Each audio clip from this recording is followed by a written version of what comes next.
Chapter 778, Chaos Scripture. 2 days later, Sin stepped into the World Gate to pursue the primordial Emperor domain. This matter did not cause much of a stir in the Taoist field of the beginningless. Guan could have sent Sin to the primordial Emperor domain with a wave of his sleeve, but he did not do so and instead let Sin find it himself. Sin was full of anticipation for this. He had originally wanted to invite the Blood Prison Great Saint to join him, but unfortunately the Blood Prison Great Saint adamantly refused. Sin's departure did not affect Guan's life. He continued writing the Taoist book about the Dark God. Over millions of years he did not write it in one go. He wrote when he felt like it, and when he didn't feel like writing he took breaks, traveled the human world, and cultivated his temperament. He originally intended to only write about the Dark God, but as he wrote he included the mythological stories of the Dark Heavenly Court from the Dark God's memories, making the work increasingly voluminous. He was already looking forward to spreading these Taoist books throughout the human world. His casual gifts could greatly change the structure of the world. In fact, many of the top great cultivators in the human world had received his guidance and inheritance. Some of these great cultivators were aware of this and were filled with gratitude, while others had not yet realized this, attributing all their achievements to their own talent and destiny. Time continued to pass quickly. In the blink of an eye, 2 million years had passed. 2 million years were enough to change the world, but for the struggle for the Son of Heaven in the 3,000 great worlds, it was not a long time. The struggle for the Son of Heaven continued, and it was still unclear who had the hope of winning. In such a war situation, countless living beings perished. On the summit of Human World Peak, the heaven-defining peak, Guan was reminiscing with his old friend Baizia. Back then, when Guan first ventured into outer heaven, he met Baizia, who, like Hongya of the misty immortal court, was very enthusiastic and even invited him to join Human World Peak.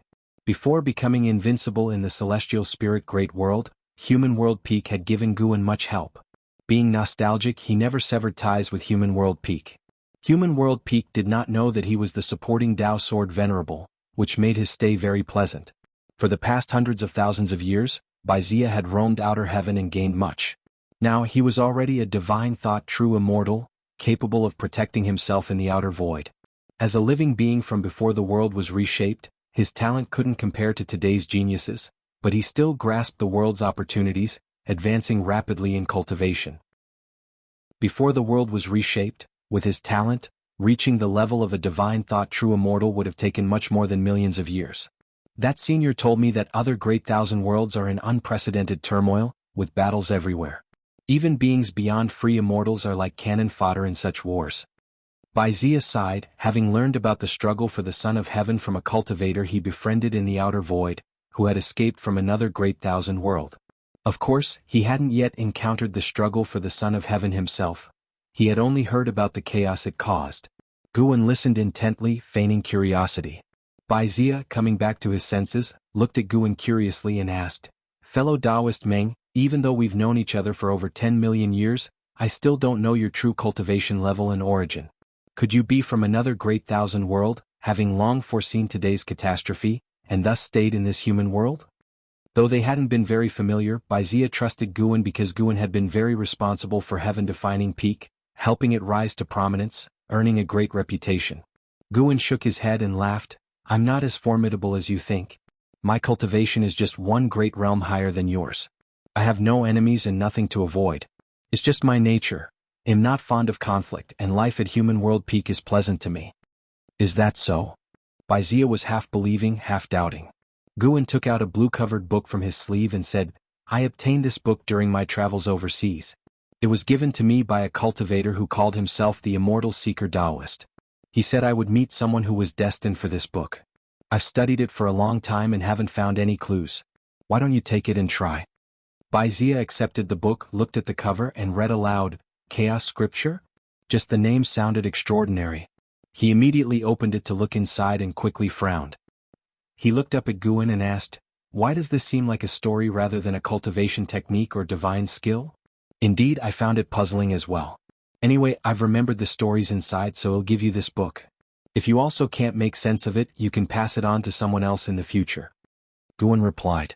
The Chaos Scripture was the Taoist book Guan had written based on the experiences of the Dark God. Although it seemed to be mere stories, it contained the Dark God's insights and Tao intent at various stages. In other words, the Chaos Scripture was equivalent to the lifetime insights of a Tao Extreme Daluo Immortal. Such an opportunity was difficult to come by, even for a celestial god. There were over 10,000 volumes of the Chaos Scripture, most of which had already been distributed by Guan in the human world. These Chaos Scriptures had already changed the future of the celestial spirit great world, leading to the birth of many beings who would surpass the heaven-encompassing free immortal and help the celestial spirit great world to reach the top level of great thousand worlds, comparable to the Taiwei great world and the Taiqing great world. Guan wasn't looking for anything in return. He just found it interesting and did what he wanted to do. When he met Baizia by chance, he handed him one of the volumes. Whether Baizia could grasp it depended on his own destiny. If he passed the Chaos Scripture on to someone else, it would mean that he wasn't destined for the opportunity. After flipping through a few pages, Baizia put the Chaos Scripture into his storage pouch, looked at Guan and smiled. "Anyway, thank you for your gift. I will study it seriously when I return." He didn't think Guan had been fooled by the immortal seeker Taoist, as Guan was a free immortal. Guan smiled and nodded. The two chatted for another hour before Baizia took his leave. Shortly after he left, Zhu Xinglan, the first disciple of heaven-defining peak, came into Guan's courtyard. The Heavenly Spirit Tao Alliance had invited Human World Peak to be guests and attend a grand Tao lecture assembly covering the celestial spirit great world, with dozens of profound Yuan free immortals invited. It was said that even heaven-encompassing free immortals would appear. After receiving the invitation, Taoist monarch Yongyin, the master of Human World Peak, invited the masters of various peaks to join him. Guan had no interest in this and asked Zhu Xinglan to go in his place. Search * the novel, F. Ire. Net website on Google to access chapters of novels early and in the highest quality. Zhu Xinglan wasn't surprised.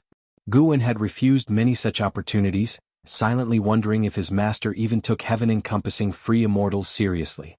Having been together for so many years, Zhu Xinglan always felt that his master had an extraordinary origin. Of course, he wasn't the only one.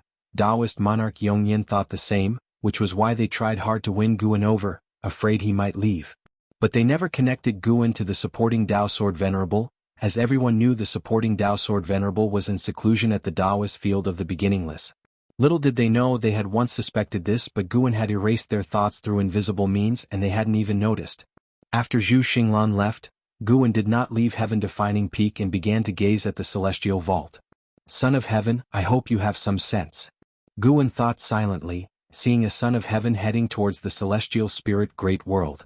If you find any errors, ads pop up, ads redirect, broken links, non-standard content, etc., please let us know reports so we can fix it as soon as possible. Chapter 779, Shenyuan Human Venerable, Merciful Hanging Old Immortal. In the dim turbulence of the great Tao, a majestic fire phoenix was flapping its wings forward, and atop the phoenix's head stood two figures. One of them was Emperor Shenyuan Human Venerable. He wore a golden robe emblazoned with a divine beast similar to a qilin, and a curtain pearl golden crown on his head, appearing like an emperor. Yet, with the fluttering of his robe, the air of transcendence and immortality was undeniable. His features were both handsome and elegant, and his brows exuded an aura of unrivaled arrogance, his posture equally imposing. Beside Shenyuan Human Venerable stood an aged immortal in a white robe, his back hunched, holding a peachwood staff with a peach blossom hanging from its top, emanating an aura of immortality and wisdom. Stroking his beard with narrowed eyes, he stared ahead. This was Immortal Elder Ci Xian, an immortal monarch who served Shenyuan Human Venerable, his cultivation level being that of a Miaojin Daluo Immortal. "Your Highness, our journey to the celestial spirit great world may encounter unexpected changes." Immortal Elder Ci Xian spoke with a tone of concern. Shenyuan Human Venerable gazed ahead and said, "My struggle with the great immortal divine Yuan has reached a stalemate. If I do not seek new strength, I shall only become more passive." Hearing this, Immortal Elder Ci Xian sighed deeply. Search * the novel Fire. Any *T website on Google to access chapters of novels early and in the highest quality. The battle had reached this point, and his unease grew stronger. At this critical juncture, there was the threat of Chaos Power's attack, which was truly unfavorable. Meanwhile, the clash between Shenyuan Human Venerable and the great immortal divine Yuan could not be halted. Both sides were in a dilemma. I divined the celestial spirit, but the destiny I calculated was ordinary. Yet, comparing it with the past, it appears unusual. Most importantly, many immortal gods have gathered there, even Tai Immortal Monarch is present. Immortal Elder Ci Xian continued. Upon mentioning Tai Immortal Monarch, his eyes revealed coldness. They were both immortal monarchs, and the relationships between immortal monarchs were intricate. After all, everyone aimed to ascend, inevitably obstructing each other's path. Tai Immortal Monarch, huh? I heard he has been seeking Emperor Shenqing. If he remains in the celestial spirit great world, might Emperor Shenqing be hiding there? Shenyuan Human Venerable raised an eyebrow and asked. Mentioning Emperor Shenqing, his tone bore no change, as if referring to an insignificant person. Immortal Elder Ci Xian replied, Emperor Shenqing has already appeared in the Misty Immortal Court, which is operating to aid his return to the Celestial Court. Humph, perhaps all this is Father Emperor's plan? Shenyuan Human Venerable snorted coldly, revealing a hint of jealousy in his tone. Immortal Elder Ci Xian shook his head with a wry smile, refraining from further comments, for he did not dare to continue this topic. Alright, since we're here, let's head to the Celestial Spirit Great World. Regardless, gaining the power of another Great Thousand World is always beneficial, Shenyuan Human Venerable stated solemnly, leaving Immortal Elder Ci Xian with no choice but to nod, though his gaze grew more uneasy as he looked ahead. He had a lingering feeling that their journey to the Celestial Spirit Great World would bring trouble. However, they were immortal gods, they would not perish, at most be sealed. Shenyuan Human Venerable, being the Son of Heaven, if sealed, the Celestial Court would quickly sense it. Following Shenyuan Human Venerable, he would not die, only endure suffering. The two immortals fell silent, and the fire phoenix beneath their feet began to accelerate. They traversed the turbulence of the great Tao, entering a realm of darkness. Deep within the darkness was a bright star, the only light guiding the fire phoenix forward. Before the world gate, the celestial spirit god, who was meditating and cultivating, suddenly opened his eyes. He stood up, gazing at the world gate with tightly furrowed brows. He sensed an overwhelming celestial Tao destiny approaching, more intense than that of the Eternal Life Venerable, causing him to feel secretly alarmed. The Eternal Life Venerable is a supreme immortal. This meant the approaching being's immortal position was at least supreme immortal. His unease grew. The only entities capable of attracting a supreme immortal to the celestial spirit great world, besides Guan, were Tianhao, who, though departed, was born in this great thousand world, with causes and effects that could not be erased. As he hesitated, a group of cultivators flew from the void behind him, numbering over 10, led by a man in a black robe. Chen Chuan was among them, his gaze fixed on the world gate. The group swiftly landed behind the celestial spirit god, respectfully bowing to him. Master, after careful consideration, we still believe that exploring other great thousand worlds through the world gate will better aid the development of the celestial spirit great world. If you have concerns, you may express them and we can deliberate further. The black-robed man spoke. His name was Taiji Yuan, the Grand Hierarch of the Heavenly Spirit Tao Alliance, a heaven-encompassing free immortal. He was not a native of the celestial spirit great world. He hailed from another great thousand world. Taiji Yuan had become the Grand Hierarch of the Heavenly Spirit Tao Alliance not solely due to his cultivation. During the years when the Dark Divine Sect ravaged, he saved countless beings and was even gravely injured by a dark heavenly god. His deeds had spread widely, making him a mythological war god in the human world. Behind him, the dozen cultivators were all hierarchs of the Heavenly Spirit Tao Alliance, as was Chen Chuan, and now the Sword Sect had merged with the Heavenly Spirit Tao Alliance. The celestial spirit god did not respond to Taiji Yuan, nor did he turn around, leaving the hierarchs of the Heavenly Spirit Tao Alliance puzzled and increasingly anxious. As Taiji Yuan was about to speak, the world gate suddenly emitted a dazzling light, startling them into widening their eyes and turning their heads. Before they could react, a vast pressure radiated from within the world gate, instinctively instilling reverence in Taiji Yuan and the others, causing them to kneel involuntarily, including Chen Chuan. Chen Chuan, upon kneeling, suddenly awakened. He attempted to rise but was shocked to find himself paralyzed. How could this be? It was Chen Chuan's first time experiencing such suppression. The pressure did not induce fear but rather an inherent sense of reverence and longing. Not just him, the others felt similarly. The celestial spirit god followed suit, half kneeling, with hands clasped in respect towards the world gate.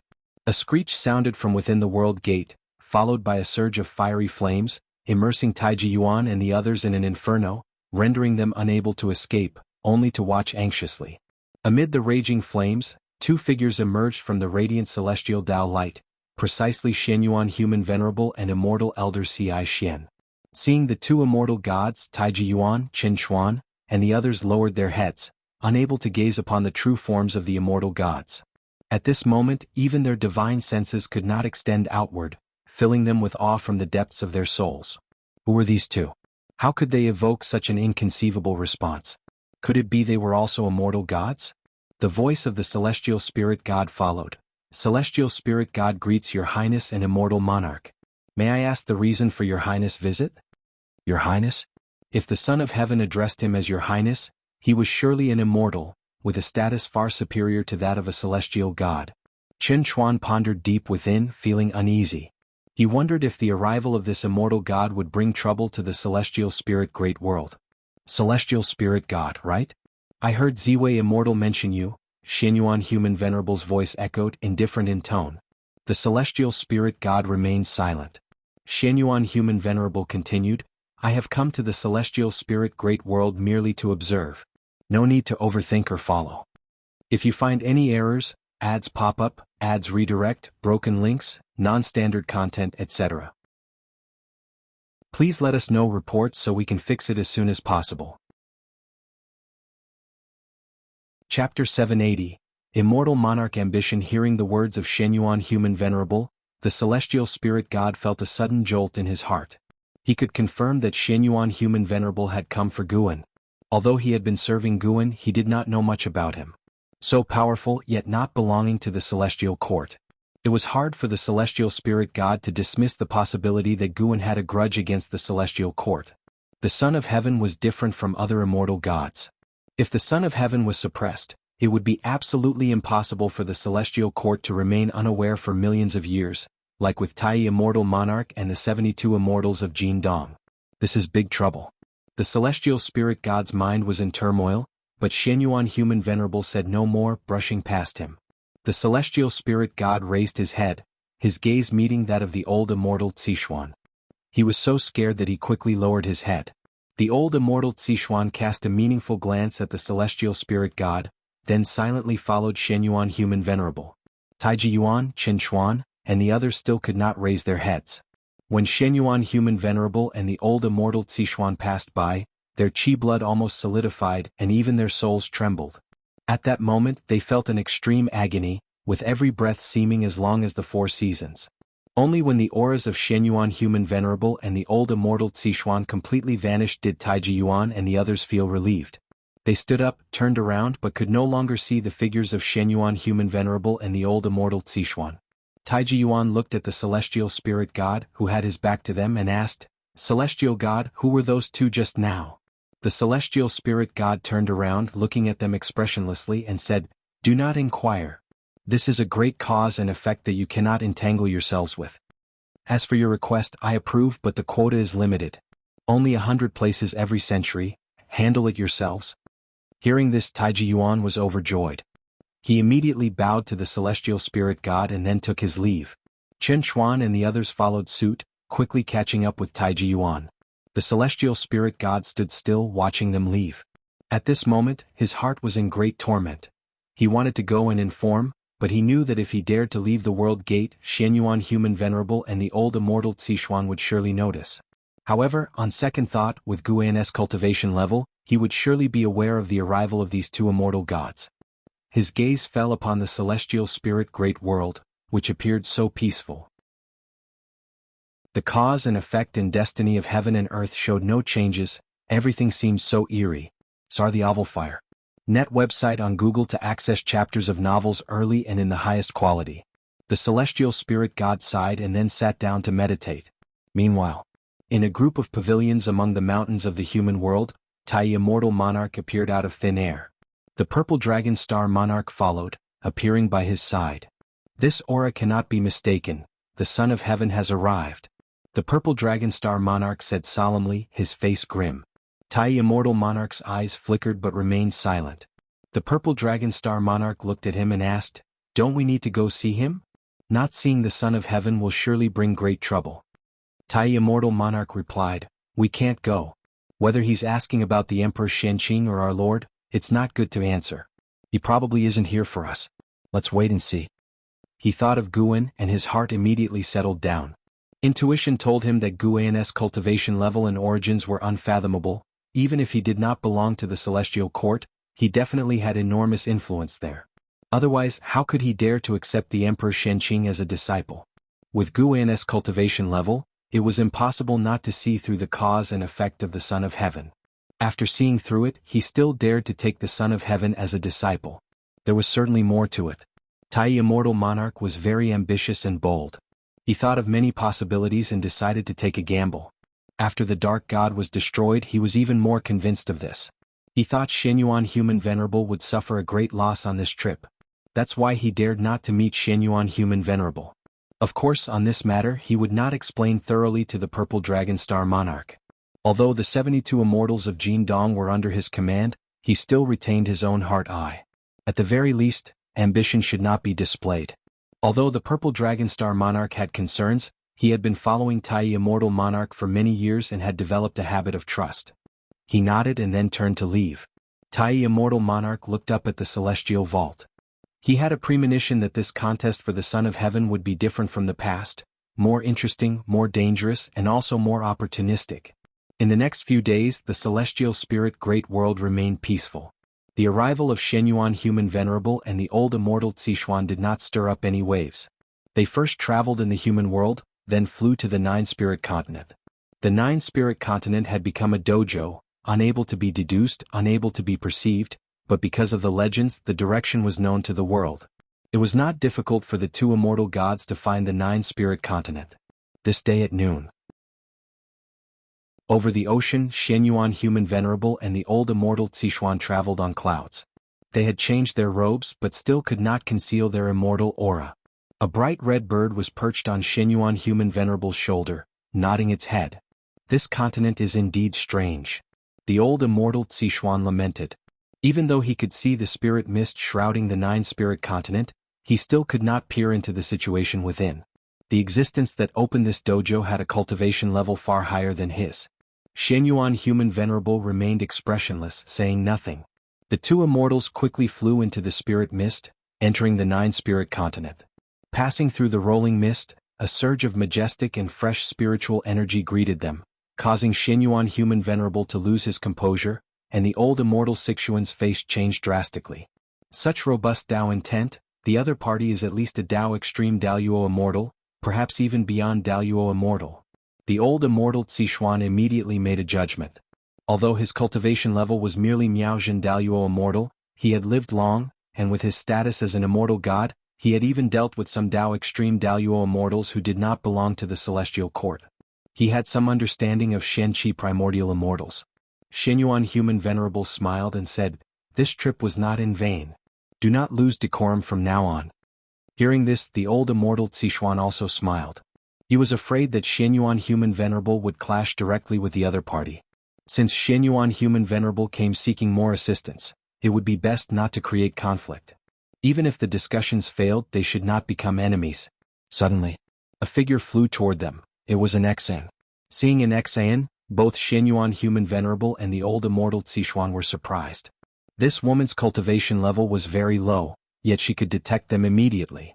What did this imply? It implied that an Xan had come in advance. It also implied that an Xan had a very close relationship with the master of the dojo. "I am an Xan, the chief disciple of Wuxia. My master sent me to invite the Son of Heaven and the immortal monarch to be our guests." An Xan arrived in front of the two immortals, raising her hand to salute them, speaking neither humbly nor arrogantly. She seemed very calm, but inside she was filled with curiosity. The Son of Heaven, the protagonist of the chaos in the 3,000 great worlds, had actually come to Wuxia. Whether this was a good thing or a bad thing. However, even if the visitor had ill intentions, she believed that her master could handle it. She even somewhat looked forward to seeing the Son of Heaven suffer in front of her master. The old immortal Zixuan smiled and said, "Then please lead the way." An Xan nodded, then turned to fly toward the horizon. Shenyuan Human Venerable and the old immortal Zixuan followed closely behind, beginning to observe the state of the continent. Soon they were surprised once more. If you find any errors, ads pop up, ads redirect, broken links, non-standard content, etc., please let us know reports so we can fix it as soon as possible. Chapter 781, Creation. Green Lotus. Xuanyuan Human Venerable and Elder Ci Xian Immortal discovered that the nine-spirit continent had its own order, not entirely under the control of ancestor Master Wuxia. Every living being here could cultivate and had the freedom to go out and train. The mystery contained within the myriad world gate was such that even they, as immortal gods, couldn't see through it. They were puzzled, unable to understand the intentions behind ancestor Master Wuxia establishing this dojo. If it was to train a force, why allow people to leave? If it was for merit, why wasn't destiny forming? If it was for seclusion, why take in so many living beings? They were both amazed by the creation of Wuxia Dojo and curious about ancestor Master Wuxia's purposes, which made them look forward even more to the upcoming meeting. An XN didn't fly very fast, seemingly to intentionally leave them time to observe the nine-spirit continent. It took the time of one stick of incense before they actually entered Wuxia. After arriving in Wuxia, Shenyuan Human Venerable and Elder Ci Xian Immortal felt that the Tao intent here was richer than outside. They sensed the destiny of the Taoist Emperor and also felt the newly arisen primordial Tao Emperor fortune on the path of the great Tao. Under Enzin's guidance, they flew to a halfway point on the mountain, where a small pavilion was perched on a cliff. Inside the pavilion sat a man in white with his back to them. It was Guan. Seeing Guan from a distance, Shenyuan Human Venerable and Elder Ci Xian Immortal both were secretly startled. They couldn't capture Guan with their divine sense. Only when Guan came into their direct line of sight could they see him. This indicated the vast difference in their cultivation levels. An XN stopped, gestured for them to enter the pavilion, then turned around and left. Shenyuan Human Venerable and Elder Ci Xian Immortal did not hesitate and swiftly entered the pavilion. I am the Celestial Immortal Monarch, Elder Ci Xian Immortal, and this is the Son of Heaven, Shenyuan Human Venerable. Today we come to pay our respects to Ancestor Master Wuxia. I hope we are not disturbing the Master? Elder Ci Xian Immortal raised his hand in salute, smiling kindly, giving off a very amiable impression. Guan turned his head to look at them, smiled and nodded, gesturing for them to sit down. Seeing Guan's youthful and handsome appearance, the two immortal gods were not surprised. In the celestial court, some immortals maintain their youthful looks, some even in the form of children. However, many more feel that an aged appearance better reflects the air of accumulated time. Seeing Guan's expression and demeanor, they both secretly breathed a sigh of relief. At least from the first impression, Guan was not a difficult person to deal with. After they sat down, Guan picked up the wine pot, intending to pour wine for them, but Elder Ci Xian Immortal hurriedly took it, saying he would do it. Guan smiled and didn't refuse. While immortal gods are arrogant, much depends on whom they face. The experiences along the way were enough to keep the two immortal gods from wielding airs in front of him. Seizing the moment while Elder Ci Xian Immortal was pouring wine, Shenyuan Human Venerable spoke. Our visit is to form an alliance with the Master and to understand the Master's view on the Son of Heaven competition. He was direct, and after speaking he fixed his gaze on Guan. Guan smiled and said, The Son of Heaven competition has nothing to do with me. I do not wish to interfere. I only want to stay in this great thousand world peacefully and seek enlightenment, and I hope this cause and effect does not drag this world into it. Hearing this, Shenyuan Human Venerable frowned. Elder Ci Xian Immortal put down the wine pot and followed with, Master, this Son of Heaven competition is different from previous contests, involving a great creation. The victor will gain the creation Green Lotus, and if our Lord wins he is willing to share it with his followers. Creation Green Lotus. Although Guan had never heard of it, the name immediately made him glimpse numerous causes and effects. The creation Green Lotus is a great creation from chaos, containing unimaginable power. Obtaining the creation Green Lotus offers a chance for transcendence, and observing the creation Green Lotus also aids in enlightenment. These causes and effects converged, forming a powerful attraction that even a mixed-element profound venerable immortal like him desired the creation Green Lotus. No wonder the Son of Heaven competition attracted so many immortal gods to join. Even with the dark heavenly court attacking, the celestial court did not interfere because it involved such a significant cause and effect. Guan asked, Dare I ask, where does the creation Green Lotus come from? Elder Ci Xian Immortal replied, It was bestowed by a celestial Tao Venerable. The form of the Son of Heaven competition itself has other intentions that the Master should understand. I don't understand. Guan could already glimpse the causes and effects of the celestial court, but he could not fully see through all its causes and effects, especially the root cause and effect of the Son of Heaven competition. Elder Ci Xian Immortal's answer made it difficult for him to follow up with further questions. Guan shook his head and said, "Thank you both for your kindness. The creation green lotus is indeed tempting, but I prefer peace and quiet, which is why I've secluded myself here." After hearing this, Xianyuan Human Venerable was about to speak when Elder Ci Xian Immortal preempted him, saying, "In that case, we indeed cannot force it. May I ask the Master's opinion on Great Immortal Divine Yuan?" As long as Guan doesn't support Great Immortal Divine Yuan, it would be beneficial for them. There's no need to push Guan too hard, after all, they don't have the means to compel Guan's compliance. See Chavel Fire. Net website on Google to access chapters of novels early and in the highest quality. Sons of Heaven are as numerous as stars, I have not paid attention before.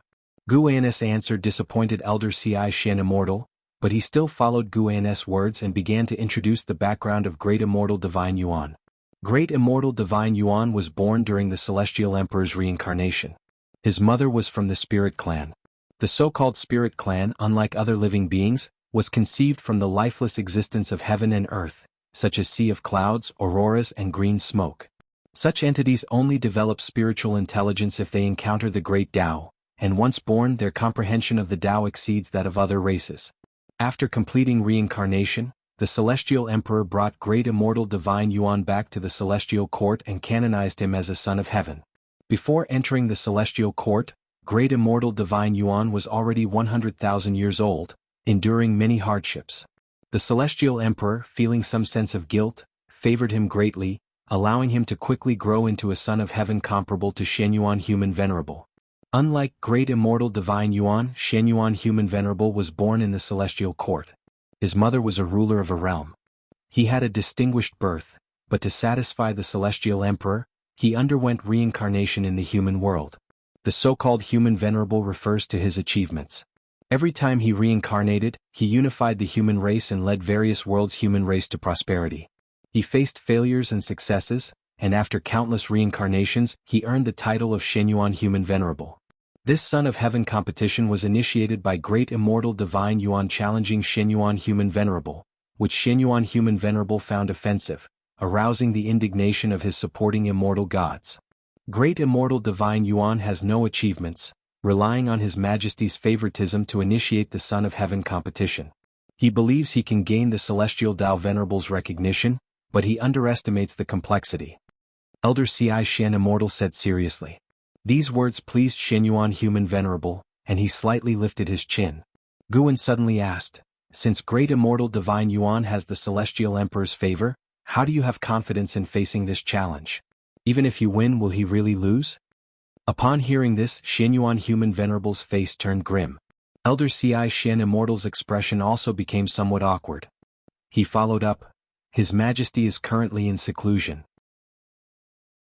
This might be an opportunity to bring Great Immortal Divine Yuan down to the mortal realm, an opportunity that has appeared before. Emperor Shenqing was abandoned by His Majesty under similar circumstances. If you find any errors, ads pop up, ads redirect, broken links, non-standard content, etc., please let us know reports so we can fix it as soon as possible." Chapter 782. A doomed ending. Upon hearing the elderly immortal mention Emperor Shenqing, who is in Hao's true identity, Guan's expression did not change in the slightest. "Since you guys have made up your mind, then I wish you all good luck." Guan raised his wine cup and said with a soft smile. As long as Xianyuan Human Venerable did not force him, he would treat him as a friend. If compelled, Guan wouldn't mind teaching him a lesson. In the Celestial Court, apart from the court itself, only a few Celestial Tao Venerables can reach the rank of Primordial Profound Venerable Immortal. This was Guan's confidence source. Even if the Celestial Court were to invade, he could move the 9-spirit continent away with a single thought. If he desired, he could even take the Celestial Spirit Great World with him and flee to the depths of chaos. The Heavenly Tao is vast, with an all-encompassing destiny, but regardless of how expansive the Heavenly Tao is, it cannot surpass the Great Tao, always leaving places untouched by it. Xianyuan Human Venerable narrowed his eyes, staring intently at Guan, while the elderly immortal did not know what to say, raising his cup to drink with Guan in silence. While drinking, the elderly immortal gave Xianyuan Human Venerable a glance, signaling him not to act rashly. At least Guan did not show any favor toward the Great Immortal Divine Yuan. Though recruiting him failed, it should not lead to enmity. Afterward, Guwen and the elderly immortal started chatting idly, no longer discussing the contention over the throne but talking about all heavens and myriad realms. Shenyuan Human Venerable remained silent, seemingly drinking gloomily by himself. After a long while, the elderly immortal sighed, "Master, you eradicated the dark god in this realm, which is a great merit, enough to place you in the immortal class. Why not go to the celestial court and become an immortal official?" He was probing Guwen's opinion of the celestial court. Guwen smiled and shook his head. "Since being an immortal official requires a position, I prefer my current life, unrestrained. Moreover, staying in this realm allows me to handle any disasters here. If I were to go to the celestial court, I might not be able to solve the problems it faces. Besides, one of my disciples has already entered the immortal class, fulfilling my desire to ascend to immortality." Hearing this, the elderly immortal raised an eyebrow, asking, "Oh? Which disciple are you referring to?" Guwen answered, "His name is Yang Jian. He was recommended for immortality by Eternal Life Venerable." Eternal Life Venerable. A subtle change appeared in the eyes of Shenyuan Human Venerable and the elderly immortal. The elderly immortal did not inquire further but praised Yang Jian's extraordinary talent, suggesting it was why Eternal Life Venerable endorsed him. The conversation between the two continued to shift topics until dusk when the elderly immortal stood up to bid farewell. Before leaving, Shenyuan Human Venerable finally spoke. "Master, you seem to doubt me, but I will show you my victory. When I succeed, you are still welcome to support me and even share the creation Green Lotus."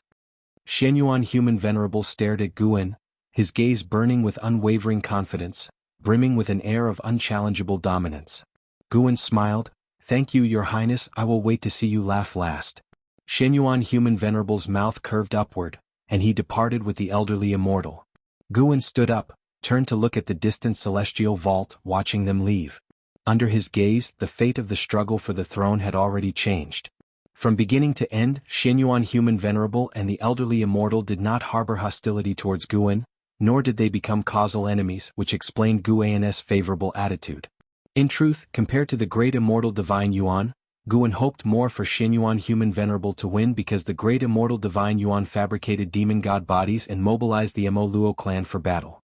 Regardless of how one viewed it, it seemed quite sinister, raising suspicion that it might be related to chaos. Shenyuan Human Venerable, on the other hand, led heavenly soldiers and generals, with no trace of chaos evil demon, nor did he offer mortal spirits as sacrifices. In terms of conduct, Shenyuan Human Venerable was more upright. Nonetheless, it was unfortunate. Even with the change in fate, Shenyuan Human Venerable would still lose. Jianghu fought for Shenyuan Human Venerable, leaving Guwen to consider how to save him. Zhu Zai's position in the Taiwei Great World remained favorable toward the great immortal divine Yuan, and even if she consciously withdrew, it would be futile. Fortunately, her ending was good, allowing her the chance to enter the immortal class. In the future, more old acquaintances would enter the immortal class, and all because of Guwen. Without him, Jianghu and Zhu Shi wouldn't have come this far. Even with Zhu Zai's former status as Xingtian. Regardless of Shengshen's strong Fuyuan, escaping the 3,000 Great Worlds was challenging. Guwen did not find these matters troublesome, as he also gained insights into the path of cause and effect throughout this process. Next comes the projection. The path of enlightenment must not be halted. Guwen pondered silently with a smile on his face. Allowing the 3,000 Great Worlds to remain in constant turmoil while quietly growing stronger amidst the celestial court's indifference, this feeling, even after tens of thousands of years, remained wondrous. No one knew his true strength, underlying his continuous growth without limits, savored only by him. On the other side, Shenyuan Human Venerable and the elderly immortal arrived in outer heaven, flying toward the world gate. "Your Highness, do you really intend to recruit him?" the elderly immortal asked curiously. Shenyuan Human Venerable gazed ahead, replying, "Indeed, the creation of 9 spirit continent and the condition of celestial spirit great world have given me a good impression of him. He is a truly enlightened person, seeing through red dust, controlling his desires. Such a person is more suited for immortality. The current celestial court is tainted with too many unscrupulous immortals, tarnishing its image, which I am very dissatisfied with. Unfortunately, my abilities are insufficient to change this." The elderly immortal sighed. "Ancestor Master Wuxia certainly has the demeanor of an enlightened one, but even with your victory, I believe he would not come, nor be swayed by the creation green lotus. Shenyuan Human Venerable did not dispute, nor did he respond further. The two immortal gods quickly vanished into the depths of the void. Their arrival and departure went unnoticed by the masses. Taiji Yuan, Qin Chuan, and others knew but were unaware of their identities, marking this encounter with a mysterious touch in their hearts. Time flows like a great river, it rushes forward, never to return. The 3,000 great worlds remain embroiled in constant battles, whereas the celestial spirit great world continues in peace. The celestial Tao light layer enveloping the great world continuously expands, symbolizing the strengthening trend of immortal cultivation in this realm. Citich novel, F.I.R.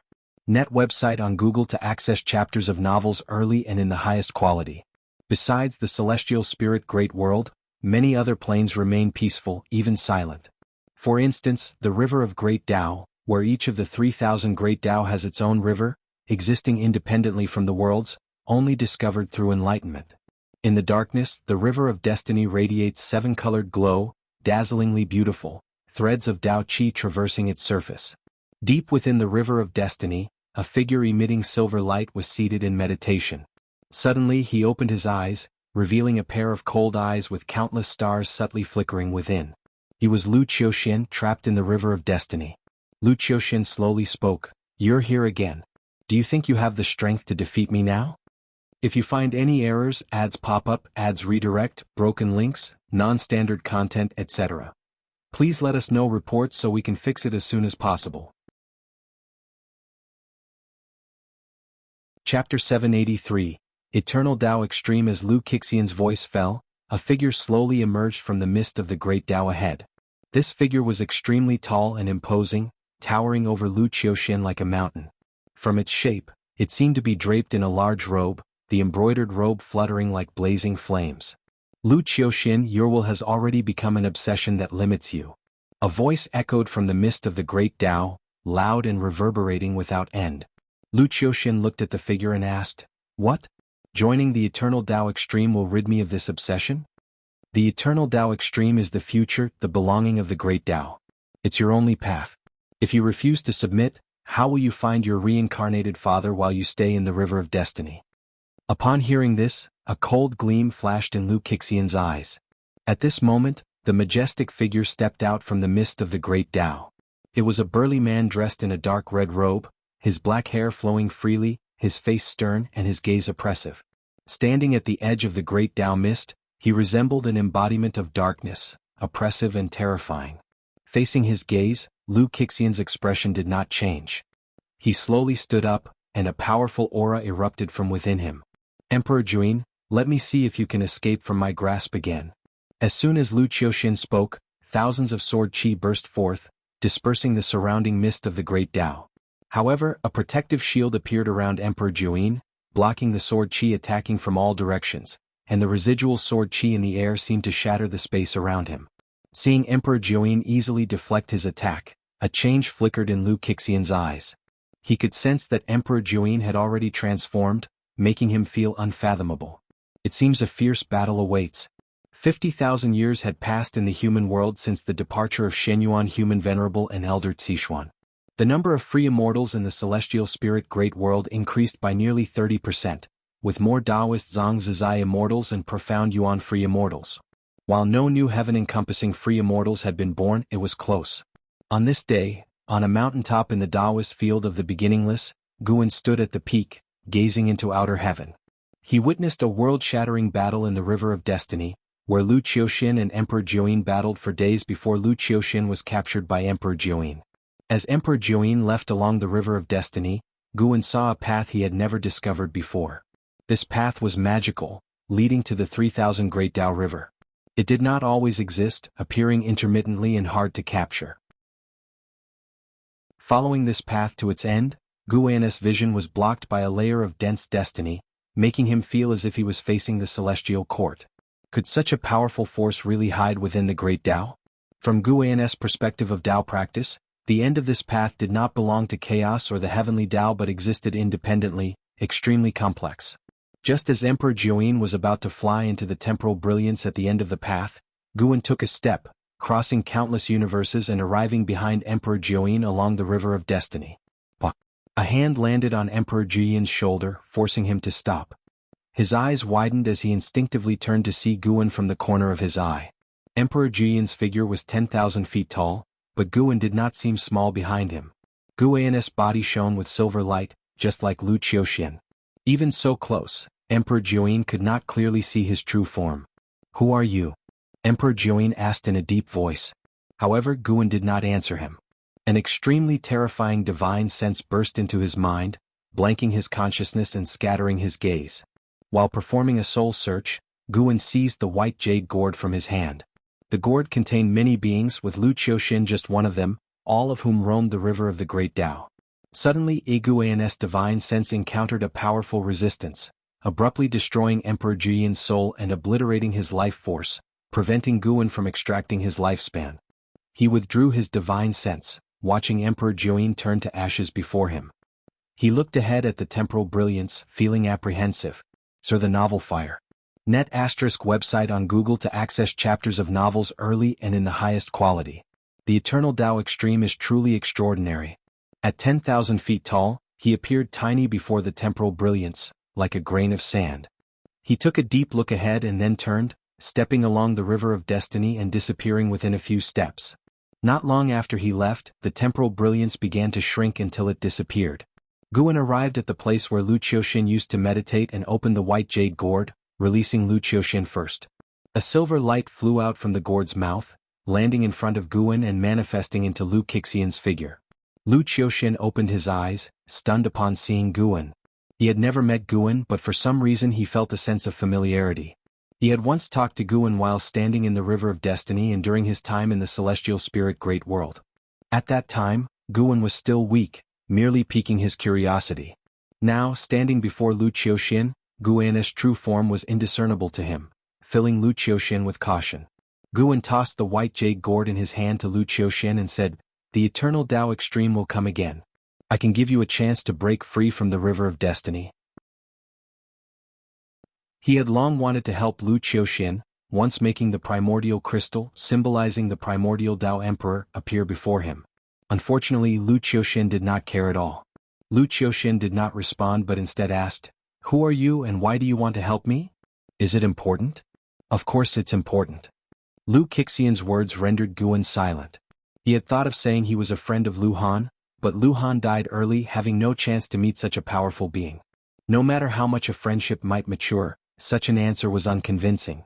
"Breaking free from the River of Destiny may help you better pursue your obsession," Guan urged once more. Lu Qiuxian shook his head and said, "Only by staying here can I fulfill my obsession." For some reason, the sense of familiarity in his heart grew stronger, causing ripples in his state of mind. Even in defeat to Emperor Jiyan, his heart had never been so tumultuous. Guan asked, "Reincarnation has order. Your father reincarnated 1,000, 10,000 times, walking his own path. Even if you find him, then what? Do you think you can restore the father-son relationship? Is he really still your father?" Lu Qiuxian stared at Guan and said, "I seek him not just for the father-son bond but for an answer." "What answer?" "Perhaps my father has a more complex cause and effect background." Hearing this, Guan looked at Lu Qiuxian with newfound respect. Though the River of Destiny bound Lu Qiuxian's fate, making it impossible for Guan to hear his inner thoughts, this statement revealed that Lu Qiuxian's wait for Lu Han was indeed not simply for the father-son bond. However, regarding lifespan reincarnation, Guan did not wish to disclose it to anyone, even his own reincarnation Boda's son. If you find any errors, ads pop up, ads redirect, broken links, non-standard content, etc., please let us know reports so we can fix it as soon as possible. Chapter 784, Enlightenment in the Red Dust. This gourd belongs to the one named Emperor Jiyan, and it is now yours. CTH Novel Fire. Net website on Google to access chapters of novels early and in the highest quality. Guan remained silent for a moment before throwing away these words and turning to leave. Lu Qiuxian did not question further, only stared at his retreating figure, seeing him off. As Guan's figure disappeared, the silver light around Lu Qiuxian gradually faded, revealing his true form. He was dressed in a cyan Taoist robe, his face young and handsome, despite his full head of white hair, still looking like a youth, bearing some resemblance to Guan. A smile appeared on his face as he murmured to himself, "Just as I thought." he grasped the white jade gourd in his hand and turned to leave. At the same time, Guan had already returned to the Taoist field of the beginningless, hearing Lu Qixian's words, but he didn't think much of it. As long as he did not admit it, no one could know about the existence of lifespan reincarnation. At most, they would think he was just undergoing a regular reincarnation. In a normal reincarnation, the soul must enter the 6 paths. No matter how high the cultivation level, if not using the true self, one must split the soul, but lifespan reincarnation is different. Guan didn't need the true self to be present, he could complete a reincarnation and influence reality within a mere hour. If this were to get out, there would definitely be big trouble. Guan was quite curious as to how the Celestial Emperor reincarnated, and where his true self was. He made his way back to his room, sat at a desk and took out a pen and paper, writing down the 4 characters for Eternal Tao Extreme. Emperor Jianghu died quickly, but Guan still managed to capture some intelligence about the Eternal Tao Extreme. Eternal Venerable. Before the Great Tao. The origins of this Eternal Tao Extreme must be extremely frightening. It's unknown whether the Celestial Court is aware of it. Guan only wrote the 4 characters for Eternal Tao Extreme, avoiding writing Eternal Venerable to avoid invoking great cause and effect. He looked at the 4 characters for Eternal Tao Extreme, recalling the spacetime of powerful light previously encountered, feeling the vast destiny of Eternal Tao Extreme. Upon closer inspection, he felt that this force of destiny bore a resemblance to that of the Taoist Emperor, yet from the manifestation of destiny alone, it was not the Taoist Emperor. This is interesting. For Guan, the Eternal Tao Extreme was just a force to keep an eye on. When dealing with Emperor Jianghu, he left no trace, the entire process isolated from cause and effect. Even Lu Qixian didn't know his true identity. Since then, Guan noticed Lu Qixian's ties with the River of Destiny were severing, as he was becoming an independent existence. Seeing that Lu Qixian had no intention of seeking him, he was reassured. No matter how Lu Qixian guessed, as long as it didn't affect Guan, it was fine. He could consider favorably protecting Lu Qixian, due to their father-son bond in reincarnation, but would never acknowledge him. In truth, he owed nothing to Lu Qixian. Lu Han had already revived Lu Qixian at the cost of his life. The only reason he continued to pay attention was to resolve Lu Han's regret. By integrating Lu Han's memories, it was as if he had truly lived through Lu Han's life, experiencing all of Lu Han's emotions. Time marched forward like the river of the Great Tao, endlessly flowing forward, never stopping, never looking back. In his spare time, Guan would observe the struggle for the Son of Heaven. The great immortal divine Yuan faction occupied more and more of the Great Thousand World, while the strength of the Mo Luo clan and the demon god body intensely intimidated all worlds, even birthing shocking legends of immortal gods being torn apart by demon gods. This battle, which had lasted millions of years, finally began to tilt, but it was still early to conclude. Shenyuan Human Venerable would not sit idly by. Once one side of the Great Thousand World was completely devoured, it would be the battle for the Son of Heaven. In a power struggle, the call and strategy of the Son of Heaven were tested, while the final battle for the Son of Heaven was a testament to one's own strength. According to Elder Xishuan, a power struggle determined victory and defeat. Even if one's personal strength was lacking, winning still counted. However, if the Son of Heaven fought personally, it was a matter of dignity. Should both sides lose, the loser would face eternal doom. Over the long years, the celestial spirit great world developed steadily. Although there were conflicts and wars, the overall world order remained peaceful. Each generation of cultivators surpassed the previous ones in talent. A blink of an eye. 3 million years passed. Guan's lifespan income grew steadily every year, reaching over 1.4 trillion years of lifespan. He planned to continue saving, then break through in one go from the mid-stage of Primordial Profound Venerable Immortal to the perfect realm of Primordial Profound Venerable Immortal. In these years, Zhu Shi, Xin Liya, Lv Xian and others encountered troubles, but he would step in. Zhang Buku had become a heavenly soldier, his ability to revive after death saving Guan a lot of worry. Liya, Lv Xian, Qin Xuan, and others were drawn into the struggle for the Son of Heaven after leaving the celestial spirit great world, while Xin wandered in the primordial emperor domain for years, having his own entanglements. Their lives were all very exciting and Guan found it quite interesting to watch. Compared to the life of immortal cultivation, Guan preferred experiencing the life of immortal. He even married and had children, fulfilling normal, complete lifetimes. When life ended and he reincarnated, he wouldn't take mortal cause and effect out with him. It was a rule he set before entering the mortal world. On this day, after picking medicinal herbs, Guan returned to his mortal life. He walked along the streets towards his courtyard. In this life he was a constable with a leisurely job, leading a peaceful life. He was not a justice-driven, ever-enthusiastic chivalrous hero, just an ordinary constable earning a living to support his family. Along the way, acquaintances greeted him from time to time, making life look no different from that of a mortal. He enjoyed this feeling, which allowed his mind to find peace. Though it seemed he was experiencing the red dust, he was actually observing heaven and earth from the minutiae, thereby attaining enlightenment. Just as he arrived at the courtyard gate, a young woman ran out, taking his arm and smiling, "Husband, I am pregnant." "Really?" Guan pretended to be pleasantly surprised, then reached out to touch the young woman's belly. In the red dust, he had taken many wives and concubines.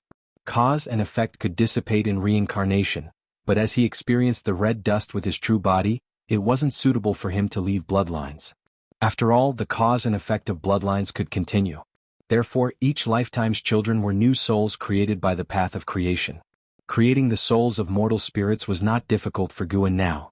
He made sure these children didn't inherit his bloodline and soul's cause and effect. They were just children of his current identity in each lifetime. These children were essentially in their first lifetime, destined to enter the cycle of reincarnation. Guan's understanding of the path of creation deepened. The couple was very happy, and Guan decided to cook personally to celebrate his wife's pregnancy. Besides them, there was his wife's old father, also Guan's master, a former old constable who had lost a leg in the process of driving out a demon entering the city. Now he could only stay in the yard. Due to his own experience, the old constable often advised Guan not to be too headstrong. He had lost a leg for his duty back then. The government office abandoned him directly, and the family he saved moved away the next day without even thanking him out of fear. Just as smoke rose from the courtyard's hearth, a meteor streaked across the celestial vault, falling into the distance. Standing by the stove, Guan raised an eyebrow and muttered to himself, "Have they traced it to this world? If you find any errors, ads pop up, ads redirect, broken links, non-standard content, etc. Please let us know reports so we can fix it as soon as possible." Chapter 785.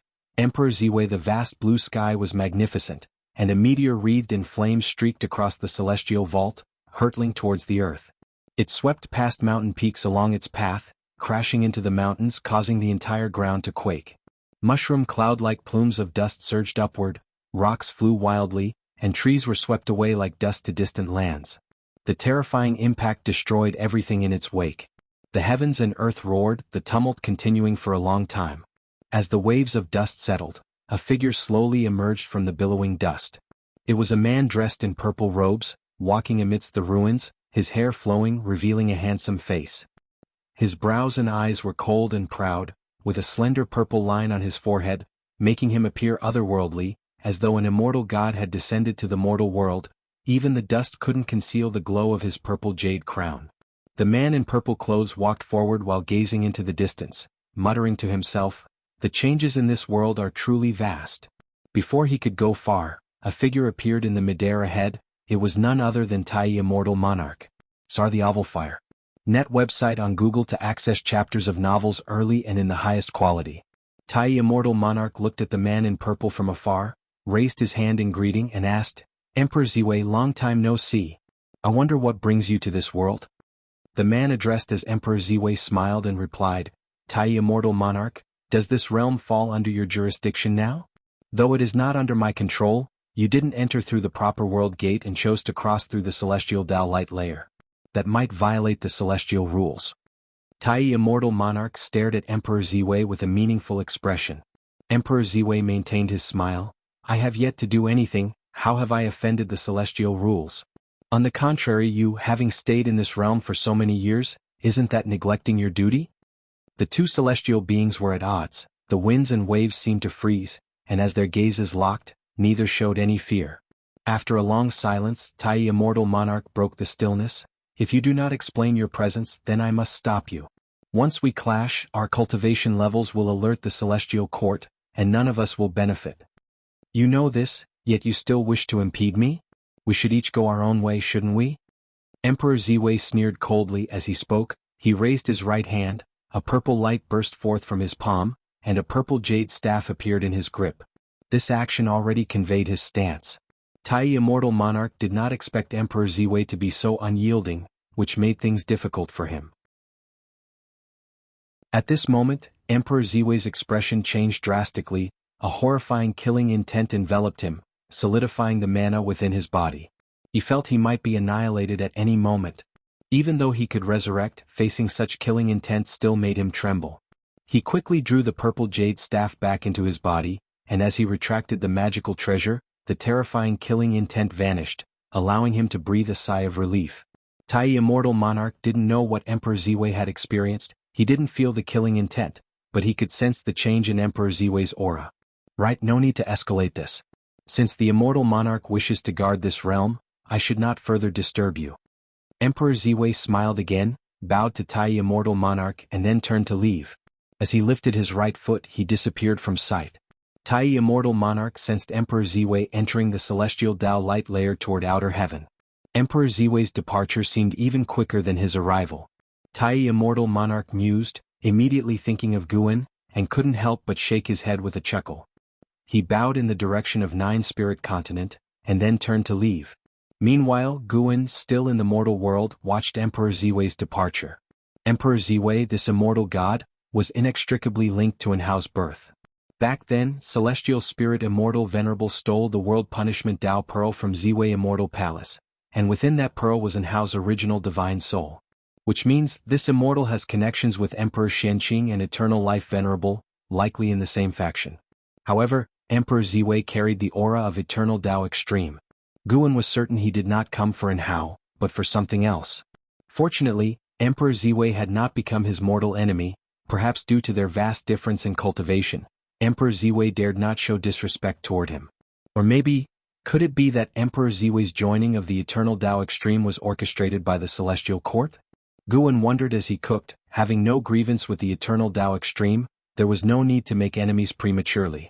Even if he were to make enemies, he needed to understand the relationship between Eternal Tao Extreme and the Celestial Court. With these thoughts set aside, Guan focused on his cooking. Until nightfall, the courtyard echoed with their laughter of three. The anticipation for the future made them seem very happy. Guan knew their future was not bright. As long as he retained his current identity and power, he could not prevent the impending tragedy. Over the long years, Guan had experienced various lives. The only thing he could control was not committing evil, yet the world always had its dark corners, and even without committing evil, retribution would come. The moon set, the sun rose. 30 years later, Guan stood under the shade of a tree, looking at the slope ahead, where a man knelt before two graves, swearing an oath. Those two graves belonged to Guan and his wife in this lifetime. Their son, pursuing immortal cultivation, ventured out for 10 years, but his enemies came first, and Guan and his wife died by the enemy's swords. When their son returned, he didn't even see their corpses. It was the neighbor who helped bury them. Guan watched the scene with a calm expression, having no intention of revealing himself. This lifetime's cause and effect concluded here. He could see his son's future, and even though he and his wife were unfortunate, their son would ultimately achieve his desires, avenging them and eventually becoming a renowned great cultivator on this continent. But that was all, for the sun would fall just before nirvana. Guan watched for a while and then turned to leave. He returned to the Taoist field of the beginningless, entering the courtyard, and saw Shenzhen and Shangguan Xiener inside the room, writing something together. Without eavesdropping, Guan knew what they were up to. The two were incorporating cultivation techniques within their writings, and readers had to uncover the patterns in the stories to grasp the techniques. Their books spread across 9 spirit continent, with some even bringing them to other worlds through the World Gate. In this aspect, they surpassed Guan. Guan often wondered if his writing was too serious. He went to the artifact refining cauldron and continued refining Tao treasures. Currently, he didn't create new Tao treasures, but refined his disciples' existing ones to enhance them. Taken Zin's 6 Paths mirror, it now possessed the ability to contend with an innate golden immortal. This was Guan's favor towards his close disciples. Among the 3rd-generation disciples, only a few possessed Tao treasures, and none below them had any. Not long after Guan had returned, and Zizai approached him from behind, respectfully saying, "Ancestor, a prince from Tai Tsang dynasty has come to visit. He claims to be an old acquaintance of yours. If you find any errors, ads pop up, ads redirect, broken links, non-standard content, etc. Please let us know reports so we can fix it as soon as possible. Chapter 786. True or false? Ask yourself, bring him in. Guan responded, and Zizai immediately went to fulfill the task. He already knew who the visitor was and what his intention was. Nowadays, people whom he would meet in person were almost all old friends from his time at the Supreme Sect. Those old friends who were not with him were living through their own lives, facing hardships and enjoying happiness. Not everyone could receive his covert protection. After approximately half an incense stick's duration, Zizai brought a person into the courtyard. This man wore plain Taoist robes, had a strong build, a rugged face, and exuded the aura of a martial world hero. This person's appearance was somewhat similar to Li Yas, but he looked more weathered. He was Li Yas' younger brother, Li Lingtian. Li Lingtian had once cultivated in the Third Medicine Valley, had a great relationship with Yang Jian, and had now achieved the cultivation level of divine thought true immortal realm. In the past he had the talent to surpass Li Ya, but now, Li Ya had become an existence he looked up to, becoming the legend of their Li family. Li Lingtian looked at Guan's silhouette, trembling with excitement, his eyes even reddened. Zizai hesitated whether he should leave, but then Guan's voice came, "Zizai, you should listen too, you'll be responsible for assisting him later." Upon hearing this, Zizai breathed a sigh of relief and immediately agreed. He was very curious about the relationship between Li Lingtian and Guan. Hearing that he could go out on a mission made him secretly delighted. Nowadays he managed all affairs of Wuxia and couldn't avoid fatigue. A trip outside would be a bit of relaxation. Upon hearing Guan's immediate offer to help, Li Lingtian could no longer control his emotions and knelt on the ground with a thud. "Senior, I have come for Yang and I. You should still remember her. She offended a great cultivator of the Heavenly Spirit Tao Alliance and is imprisoned within the Alliance. She was wronged, but I can't find anyone to help, not even my father has such power." Li Lingtian said through gritted teeth. The Yang and I he mentioned was Li Yas' mother's sister, who had once joined the Ephemera sect to investigate the cause of Li Yas' mother's death, and had also been sent by Li Xiandao to protect Guan. Guan had not seen her for many years, but he still remembered the valiant woman in his mind. Li Lingxian's voice choked with emotion as he narrated grievances, no longer displaying the self-confident demeanor of his youth. Guan turned around, looking calmly at Li Lingtian, listening to his tale of grievances. Before Li Lingxian's arrival, Guan had already seen through the cause and effect at a glance. It was nothing more than a struggle of interests. After joining the Heavenly Spirit Tao Alliance, Li Lingtian and Yang and I had offended an internal faction, which did not pique Guan's interest much. He only needed to confirm that Yang and I was indeed wronged. Though Guan protected his old friends, he would also make distinctions in his actions. If they brought trouble upon themselves, he would ignore it, letting them learn through hardship. When Li Lingtian finished speaking, he looked at Guan with anticipation. The Heavenly Spirit Tao Alliance was strong, and their opponents were also very powerful. A family of timeless giants surpassing the Zizai immortal realm, but Li Lingtian believed no family was a match before Guan. Guan smiled, helping Li Lingtian to his feet and said with emotion, "How old were you when you first came to me? Now you can manage things on your own. Truly how much things have changed." These words made Li Lingtian burst into tears. In his heart, Guan had always been a senior. Although he hadn't seen him for many years, restraint held him back. In his mind, Guan's appearance and personality had blurred, and before coming he had imagined various possibilities, but never expected Guan to treat him so kindly. Even his father, who once doted on him, now felt distant. Guan began reminiscing about the past, and his words drew Li Lingtian back to bygone days. And Zizai was also very curious about Guan's past, standing by and listening attentively.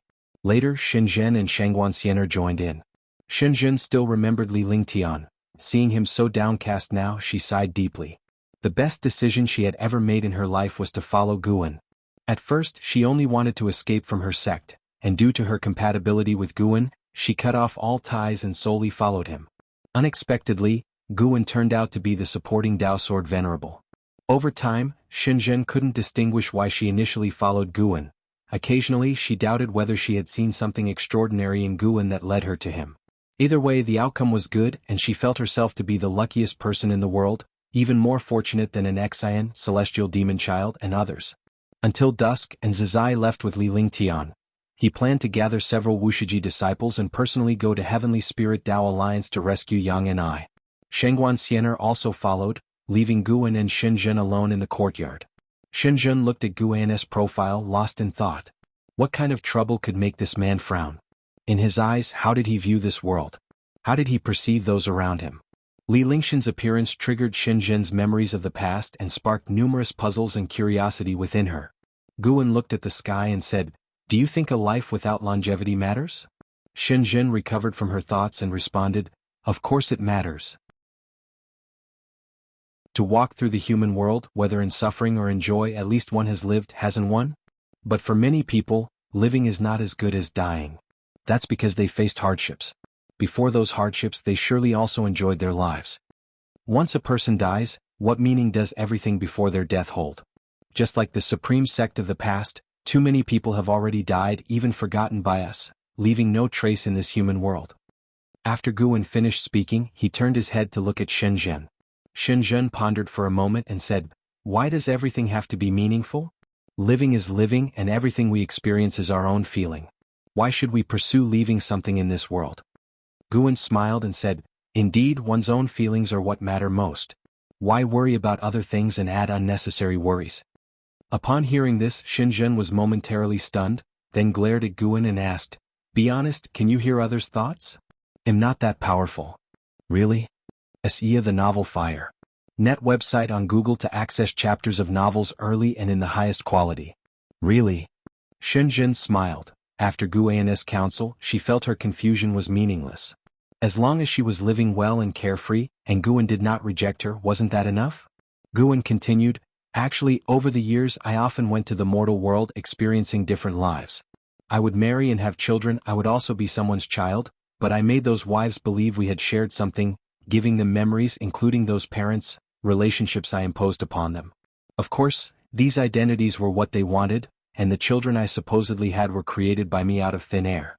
Even if their souls condensed in reincarnation into real beings, I still felt something. From my perspective, everything was fake, but to them it was real. Everything that happened with them was their real experience. They would never know my identity was false, they would even forget their lives in reincarnation." Shenzhen stayed silent while listening to his words. Guan looked at her, raising a question. "This is the different view brought by the realm gap. I can make all living beings unable to distinguish truth from falsehood, but do you think there's an existence that can make even you and me unable to tell the difference? Is the so-called heavenly Tao, great Tao, truly real?" He thought Shenzhen would ponder for a long time, but she answered without hesitation, "Whether it's true or false, we cultivate. The so-called quest for Tao is to ask oneself, asking about one's existence's meaning, asking oneself what one wants. If you want truth, with effort, even falsehood has hope of becoming truth, doesn't it? Even if everything is false to me now, I still thank you, cherish everything now, and enjoy every day." After saying this, she looked up at Guan, fixing her gaze on him. If you find any errors, ads pop up, ads redirect, broken links, non-standard content, etc., please let us know, reports, so we can fix it as soon as possible.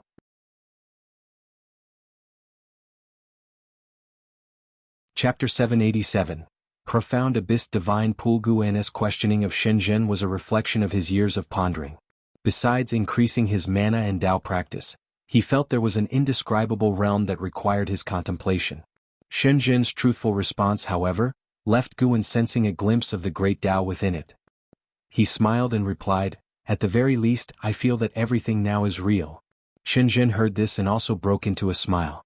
Afterwards, Guan began to talk about past events, touching on the bygone days, which evoked many emotions in Shenzhen. The setting sun lengthened their shadows. In the years that followed, Guan no longer trained in the mortal world. He decided that in the future, if he wanted to re-enter the red dust, he would assume his identity in the immortal cultivation realm, cultivating like Yang Xian, growing with extraordinary talent and temperament. These two reincarnated bodies were not the strongest, but their temperament and way of handling matters pleased Guan the most, making him feel they lived with a unique flair. Above the sea of clouds, a giant round fan was flying, with more than a dozen people sitting cross-legged on it. Yang and I sat at the back, watching the Wuxia disciples ahead who were chatting and laughing, feeling a mix of emotions. Ancient memories resurfaced in her mind, filling her with deep sentiments. Although she already knew that Guan had become the greatest power in the world, seeing Guan's disciples and grand disciples standing strong and becoming great cultivators she looked up to was a shocking experience. It was hard for her to associate the once carefree flower and grass-picking Guan with the now all-powerful ancestor Master Wuxia.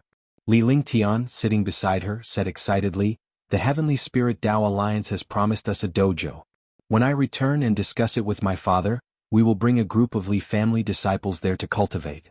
As for you, Senior Yang, what are your plans?" Yang and I came to her senses and replied, "I plan to take a look beyond heaven."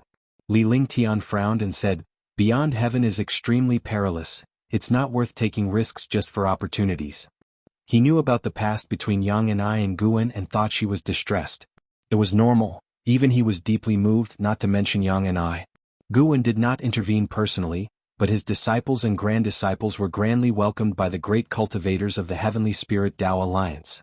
When they heard their requests, the Heavenly Spirit Tao Alliance immediately agreed to release Yang and I without any re-examination. If not for Nzai's insistence on the Heavenly Spirit Tao Alliance to investigate, they would have been freed long ago. During this time, Li Lingtian developed a certain respect for Nzai. But whenever he thought about his own time in the Third Medicine Valley, when Nzai had yet to be born, it made him feel awkward. Nevertheless, he dared not shamelessly request to join Wuxia. He had heard from Wuxia disciples that once you join Wuxia, you couldn't easily leave or even establish your own sect outside. Even the sword sect's master, Qin Chuan, had relinquished his identity as a Wuxia disciple. Even if the sword sect faced enemy attacks, Wuxia would not come to help. And Nzai insisted the Heavenly Spirit Tao Alliance thoroughly investigate the truth, presumably to maintain Wuxia's reputation. "I know it's dangerous. Don't worry, I won't get into trouble. Wasn't this confinement by the Heavenly Spirit Tao Alliance all because of your recklessness?" Yang and I glanced at Li Lingtian and said coldly. Li Lingtian smiled awkwardly. He was in such a hurry to save Yang and I because the matter had started due to him. Thinking about it carefully, Yang and I indeed handled matters prudently. Throughout the years, she always acted alone and never encountered any mishaps. Li Lingtian recalled his own experiences over these years and felt embarrassed, realizing he was in no position to advise others. The two fell silent, their thoughts drifting away. They couldn't imagine Guan's realm and vision. This vast world was too expansive for them, filling them with both anticipation and trepidation for the future. In the underworld, beneath the dark celestial vault, a desolate land was shrouded in ghostly vapors, with a colossal ancient tree standing tall. This tree was entirely an eerie blue, with branches draped with vine-like tendrils resembling catkins, and glowing orbs rotating like stars around them. This tree was the ancient sacred tree of the underworld, known as the Profound Abyss Ancient Tree. Two people were meditating under the tree, Guan's avatar and Hongyazi from the misty Immortal Court. Hongyazi opened his eyes and sighed, as expected of the Profound Abyss Ancient Tree, its creation is limitless. Not only can one comprehend the yin-yang reincarnation here, but also the mysteries of creation. It is said that this tree once bore a fruit which cultivated and attained the Tao, befriending the Celestial Emperor's reincarnation body, and they were known as the two great saints of the Great Tao. Unfortunately, he rebelled against the Celestial Court and finally perished together with the Celestial Emperor's reincarnation body. Guan opened his eyes and asked, "Is this story true? Where did you hear it from?" "Of course it's true. It was brought back by the predecessors of the misty Immortal Court from the Celestial Court. However, there are many such stories in the Celestial Court," Hongyazi replied. "The Celestial Emperor is the most powerful existence. To be known as the two great saints of the Great Tao alongside his reincarnation body, his talent must have been terrifying.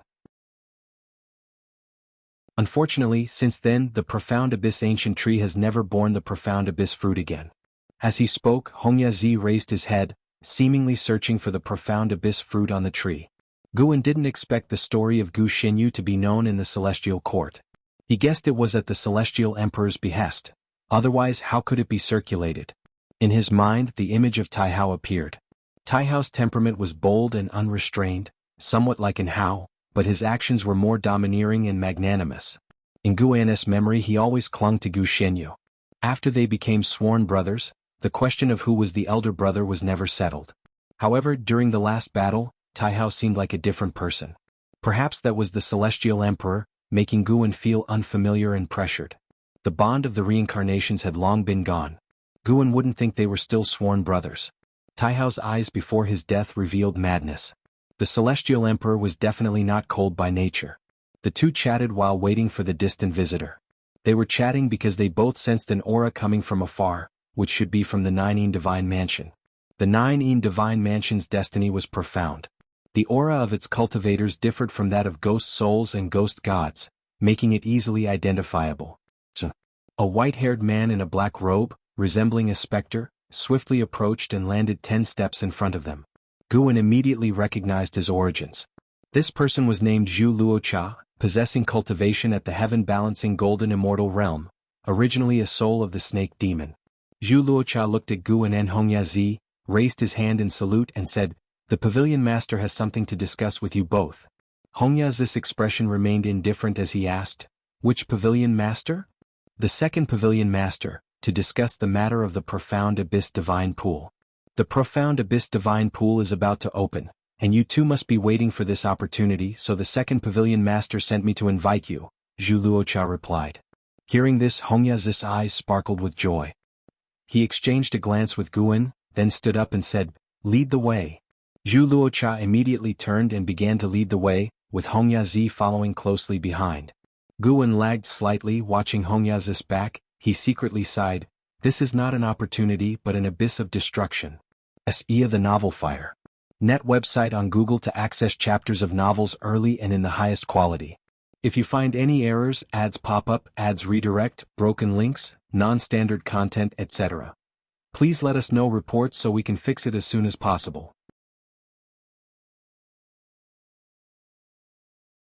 Chapter 788. Beneath the Sage, all are as ants. When Guan's doppelganger and Hongyazi headed to the profound abyss divine pool, Guan's true self remained within the Taoist field of the beginningless. Gradually Guan left less and less. Apart from his regular medicinal herb collection, he stayed in the field, contemplating alone in a bamboo forest. The disciples noticed his unusual behavior but were not worried, thinking he was about to create some extraordinary cultivation technique or divine skill. Time flies like an arrow. 100,000 years had passed since Li Lingtian came seeking help. Guan's doppelganger and Hongyazi had already delved deep into the profound abyss divine pool and had run into trouble, trapped in a certain place, unable to leave. On this day the weather was clear and the sun was shining brightly. A gentle breeze blew into the bamboo forest, amidst the lush green scenery. Dressed in white, Guan sat on the steps in front of a pavilion, hair disheveled and clothes loosely draped, as if just awoken from a deep dream. One hand propped on the steps, the other on his knee, with 2 fingers holding a bamboo leaf. "What is it really?" Guan muttered to himself. Over the years, he had been seeking a certain feeling but could never understand it. He even projected his lifespan multiple times, making the feeling stronger, a sense of almost grasping it but never quite. Even as a primordial profound venerable immortal, he couldn't help feeling uneasy. Notably, his doppelganger also shared this sensation. This was the reason he hadn't immediately rescued Hongyazi. Trapped in the profound abyss divine pool, they were bound to encounter great difficulties, yet the emergence of that inexplicable feeling made their tribulation seem vague. Throughout, Guan's cultivation had always been an enhancement in his Tao practice. Although he refined his Tao heart and used various methods to deepen his understanding of the great Tao, he had never before felt the presence of his mental state like now. In the unseen, it seemed a mental state awaited his breakthrough. After breaking through, it might not make him stronger but he still yearned to achieve it. This feeling appeared after reaching the primordial profound venerable immortal realm. It seemed a power was guiding the primordial Tao fruit, thereby affecting Guan. At this moment, a figure walked out from the forest, approached Guan and bowed.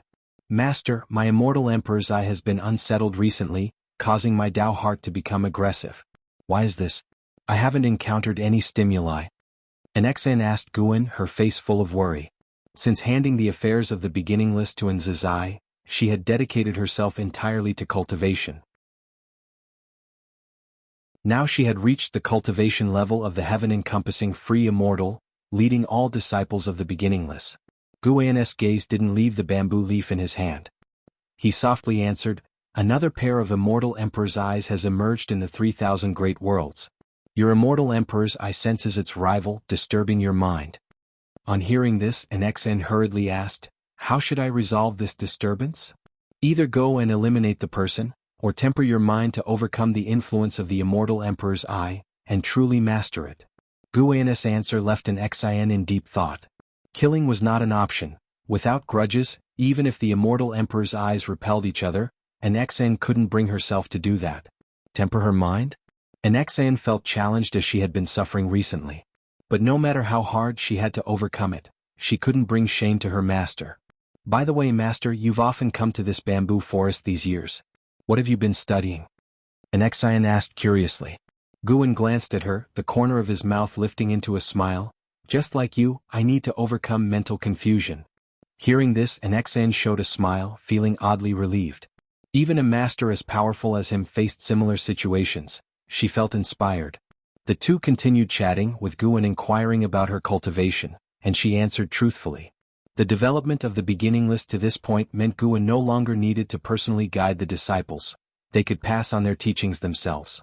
And Zizai's management skills were impressive, even surpassing an Xan, organizing the beginning list excellently, with no disciple treated unfairly. After staying for a while, an Xan finally took her leave. Guan continued to sit where he was, thinking. Profound abyss divine pool, where the celestial vault was a dark red, mountains undulating, though there were trees, no flowers or leaves and not a spot of green. Guan and Hongyazi walked among the mountains. Hongyazi looked around, frowning with impatience.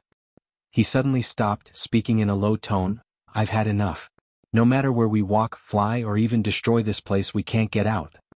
Guan stopped, turned slightly and glanced at him, asking, if you don't move, will you wait for death? If it gets worse, we can cultivate here, maybe we'll break through and find a way out. How long will it take to break through? But walking aimlessly, who knows how long it will take to get out? This profound abyss divine pool is too peculiar. Why haven't I heard of such a world restriction before? Hongyazi said gloomily. As a heaven-opening Daluo immortal, had never encountered such a powerless situation since reaching this realm. Guan withdrew his gaze, continuing forward, leaving a sentence. Then stay here. I'll move on alone. If I escape, I'll come back to save you. If I die ahead and you succeed in breaking through, leave my body. Upon hearing this, Hongyazi's face slightly changed, his gaze turning resentful. Is there a need to speak so harshly? Hongyazi cursed under his breath, then followed Guan's steps. I'm curious, why are you so calm? Hongyazi asked as he came beside Guan. Guan looked ahead, retorting, I'm curious too. Why are you so impatient? After all these years of cultivation, is our time trapped here even close to your seclusion time? Hongyazi was at a loss, reflecting on himself. Could it be that his Tao heart really had issues? The two continued in silence for the rest of the journey. It's unclear how long they walked, maybe half a day or decades, centuries, even millennia. Guan's eyes changed, following his gaze. Ahead, on a slope, steels of various sizes were planted, inscribed with strange characters and obscure patterns. The previously numb Hongyazi was also attracted to the scene, taking out his horsetail whisk, wary of any abnormalities. The two continued forward, reaching the foot of the slope. They didn't rush up but observed from a distance. Their gaze was involuntarily drawn to the largest stele on the slope. Wuxia the Novel Fire. NT website on Google to access chapters of novels early and in the highest quality. That seems like old Celestial Court script, Hongyazi muttered. Guan asked in surprise, Old Celestial Court? There used to be other Celestial Courts? Hongyazi shook his head. The ancient heavenly court belongs to the previous celestial emperor, who lived longer than all beings of the heavenly Tao. So, earlier celestial courts became mere legends, known as the ancient heavenly court. An immortal god from the misty immortal court once obtained a cultivation technique from it. I was taught some and recognized the script. What does the stele say? Guan asked. Hongyazi's expression turned peculiar. After hesitating for a moment, he said, It says, without becoming a saint, all is ephemeral. Beneath saints, all are ants. If you find any errors, ads pop up, ads redirect, broken links, non-standard content, etc.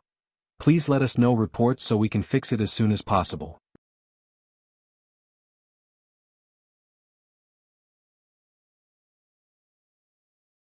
Chapter 789, Hongmeng Immortal Ancestor. If one does not become a saint, all is illusion. Beneath the saints, all are as insects. Saint. Guan heard this realm's name again, his intuition telling him that becoming a saint is not something achieved by simply accumulating Tao practice. Looking far and wide within and beyond the great Tao, not to mention saints, even the primordial profound venerable immortal is as rare as phoenix feathers and unicorn horns, hard to encounter. As for those who surpass the primordial profound venerable immortal, Guan could only be certain that the Celestial Emperor was one such being. Hongyazi was also pondering this sentence, equally curious about what it meant to be a saint. As a heaven-opening Daluo immortal, how far was he from becoming a saint? The two men were each deep in thought, staring blankly at the steels scattered across the mountain before them. The realm of saints had greatly impacted them. Although Hongyazi's realm was lacking, he understood something of the ancient heavenly court. Seeing the words on those steels, he vaguely sensed that the being who left that sentence had an extremely deep Tao practice and a high immortal position. After a long while, Hongyazi snapped back to reality and said, "These steels seem like the last words left by the immortal gods, filled with regret, despair, and anger. Who knows what they encountered?" Guan spoke up, "Let's keep moving forward." With that, he took the lead, heading uphill towards the mountaintop, with Hongyazi following closely behind. The two of them passed through the steels. Hongyazi remained vigilant, looking around cautiously, while Guan carefully felt the steels. These steels were not simple, containing many Tao intents, which were very subtle and completely imperceptible to Hongyazi.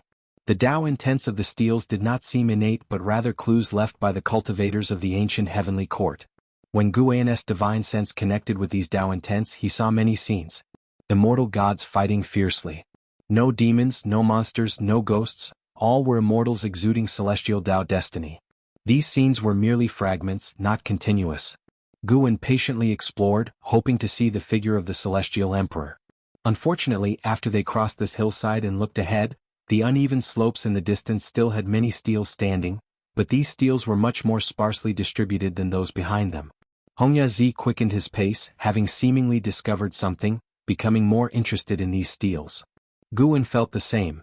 As time went by, he still hadn't seen any images of the Celestial Emperor, but instead became aware of a celestial Tao venerable. Hongmeng Immortal Ancestor. This Hongmeng Immortal Ancestor was the enemy of the immortal gods in the images, and his might was the source of many immortal gods' despair.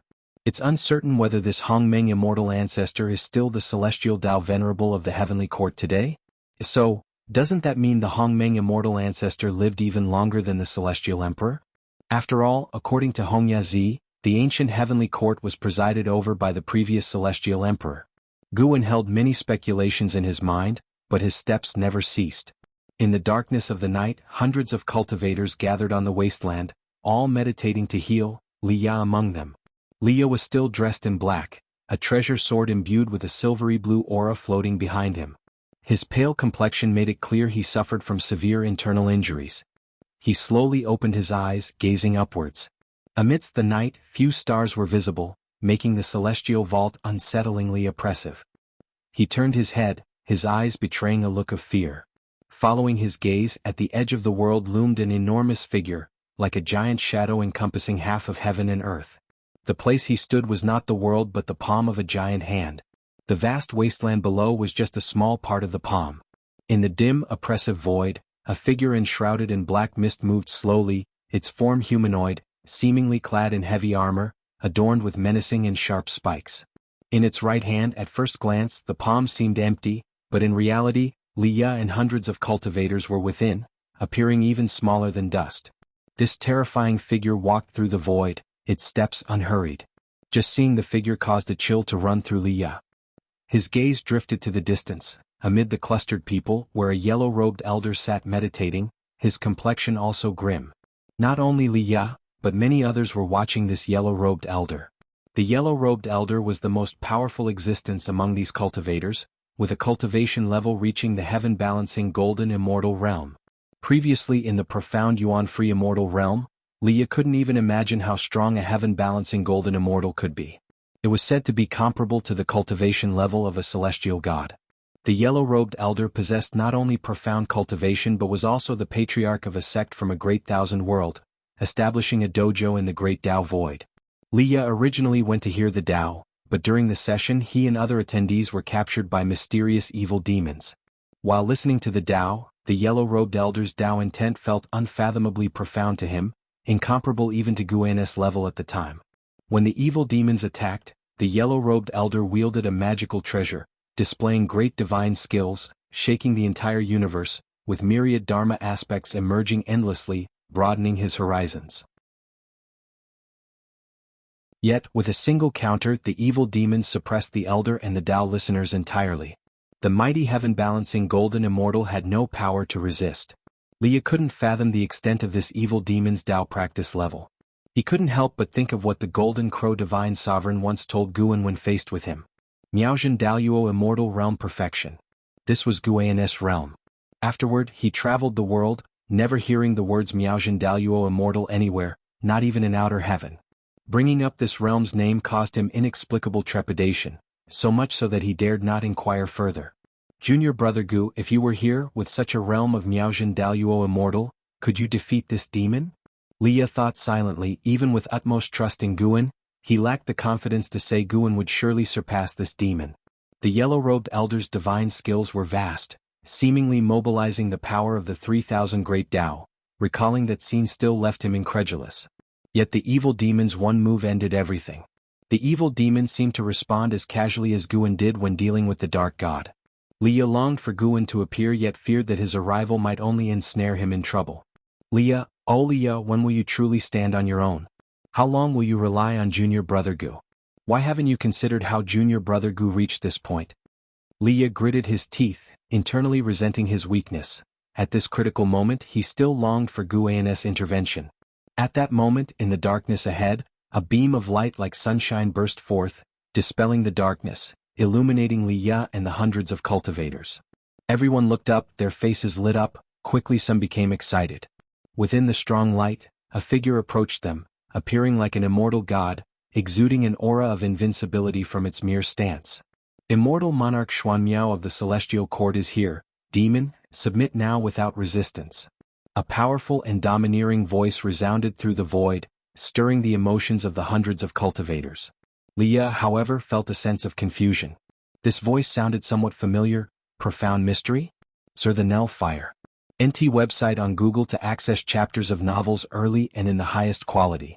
If you find any errors, ads pop up, ads redirect, broken links, non-standard content, etc., please let us know reports so we can fix it as soon as possible.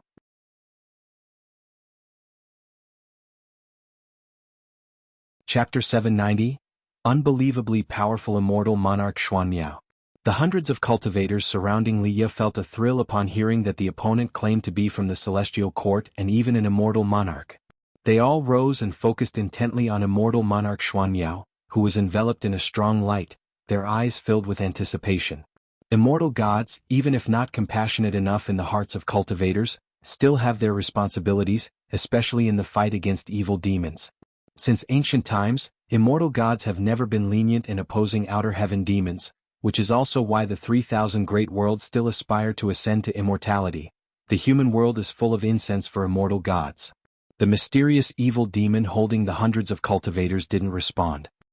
He raised his left hand and rolling demonic chi appeared out of thin air, surging continuously, finally condensing into a long weapon, much like a spear, only the spearhead resembled the head and neck of a fierce beast, terribly frightening. Search * the novel Fire. NT website on Google to access chapters of novels early and in the highest quality. All the cultivators sensed that a great battle was about to erupt. Even the heaven-balancing golden immortal realm yellow-robed elder held his breath in concentration. Immortal monarch Xuanmiao strode forward from the powerful light of the heavenly Tao, his aura continuously rising, causing the dark void to present a twisted scene of purple and red.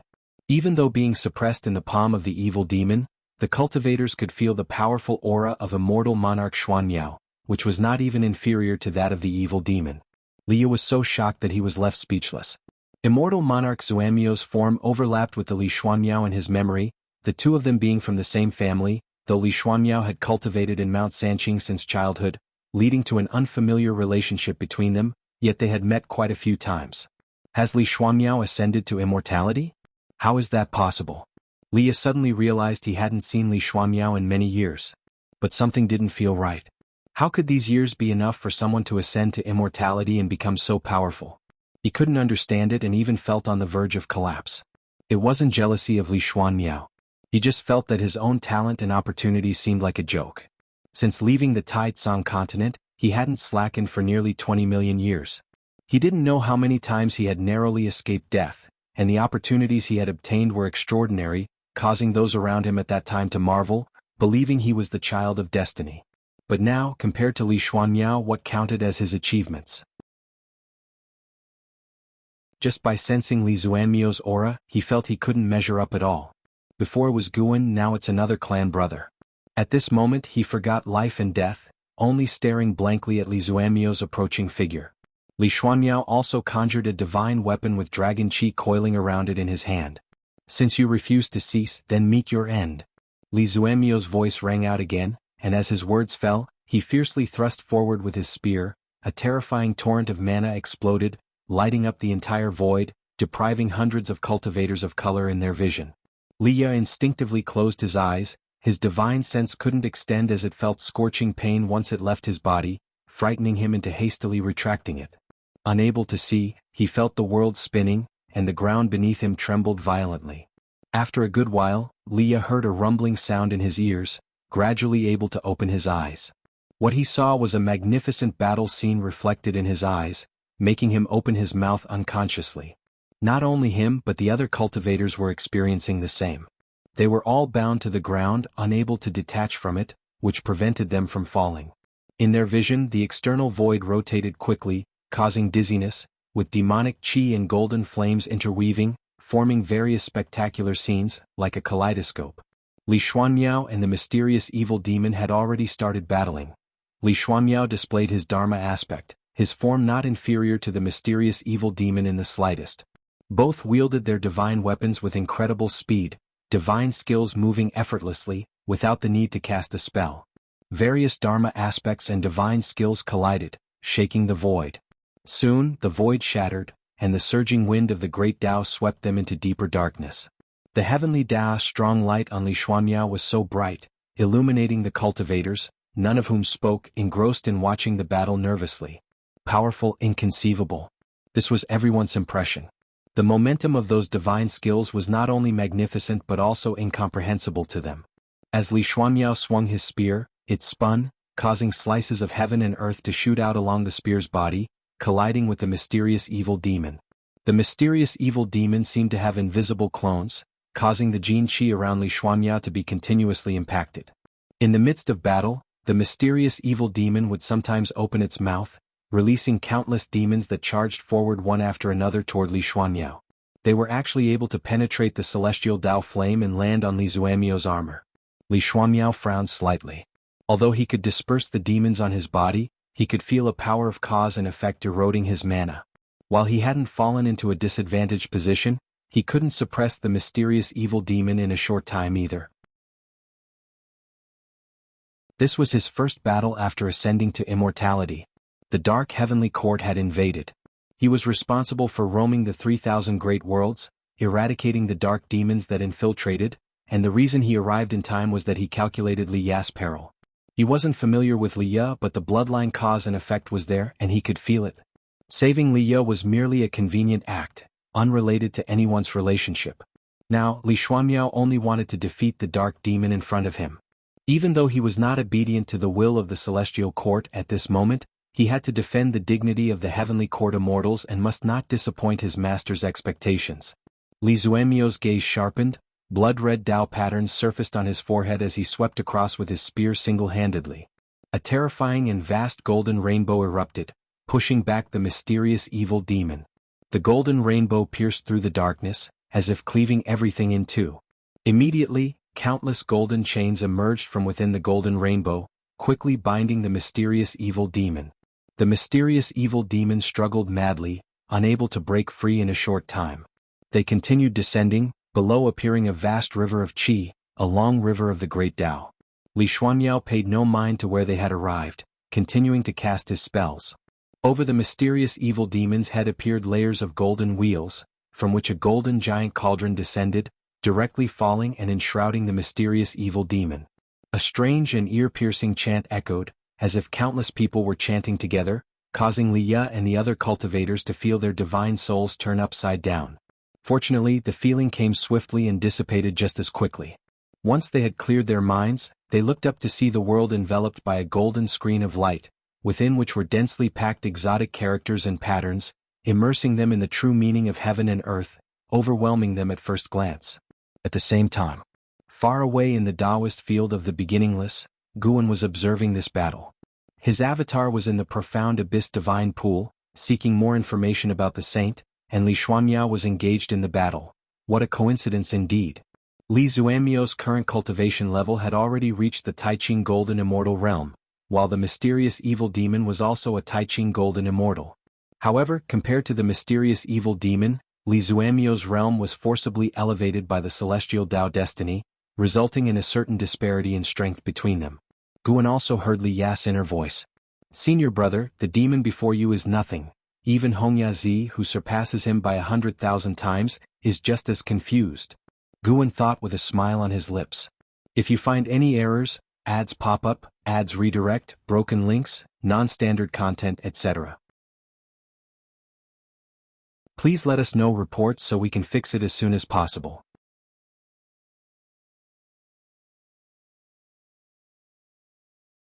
Chapter 791. Persistence. Guan didn't make a move immediately, but continued watching Li Xuanmiao battle the evil demon. Although Li Xuanmiao was not a match, this fight could temper him.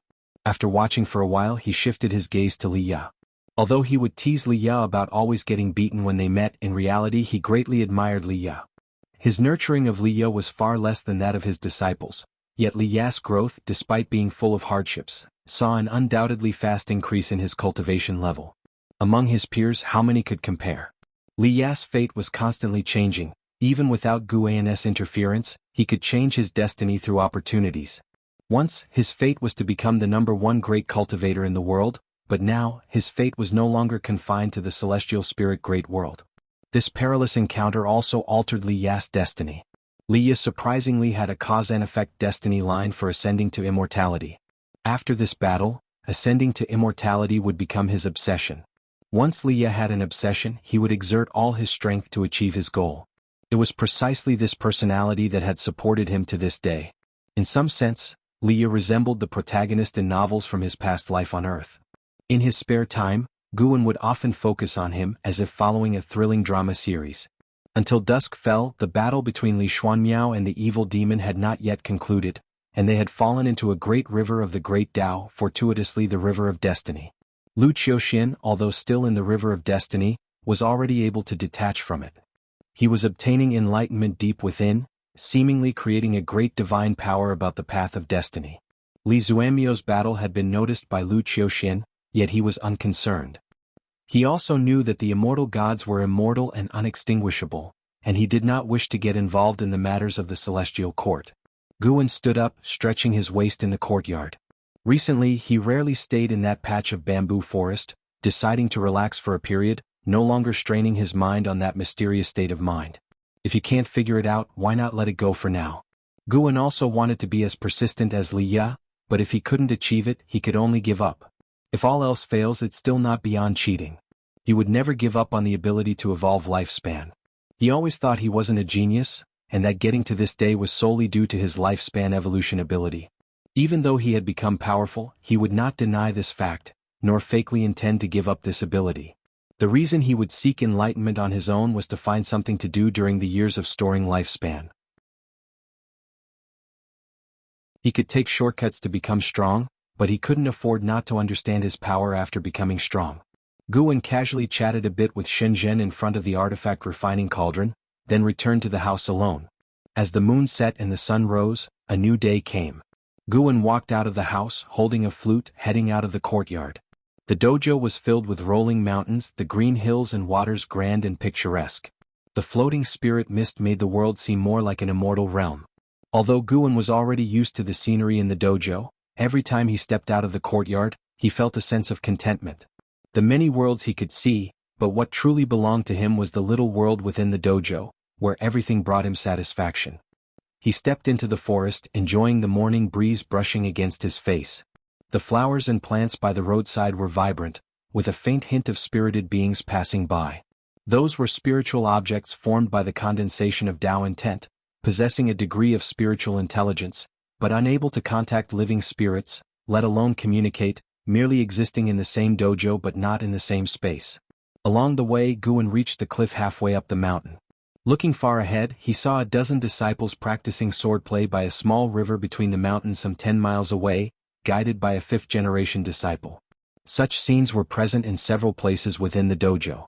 Wuxia had already formed its Taoist lineage with complete regulations and order, requiring no effort from Guan. Having developed to the present, Wuxia was no longer just a dojo belonging to Guan alone, but also an embodiment of the disciples' efforts. Over the long years, the second-generation disciples, when traveling outside, had established a very positive image for Wuxia, earning it the reputation of a human world immortal cultivation holy land.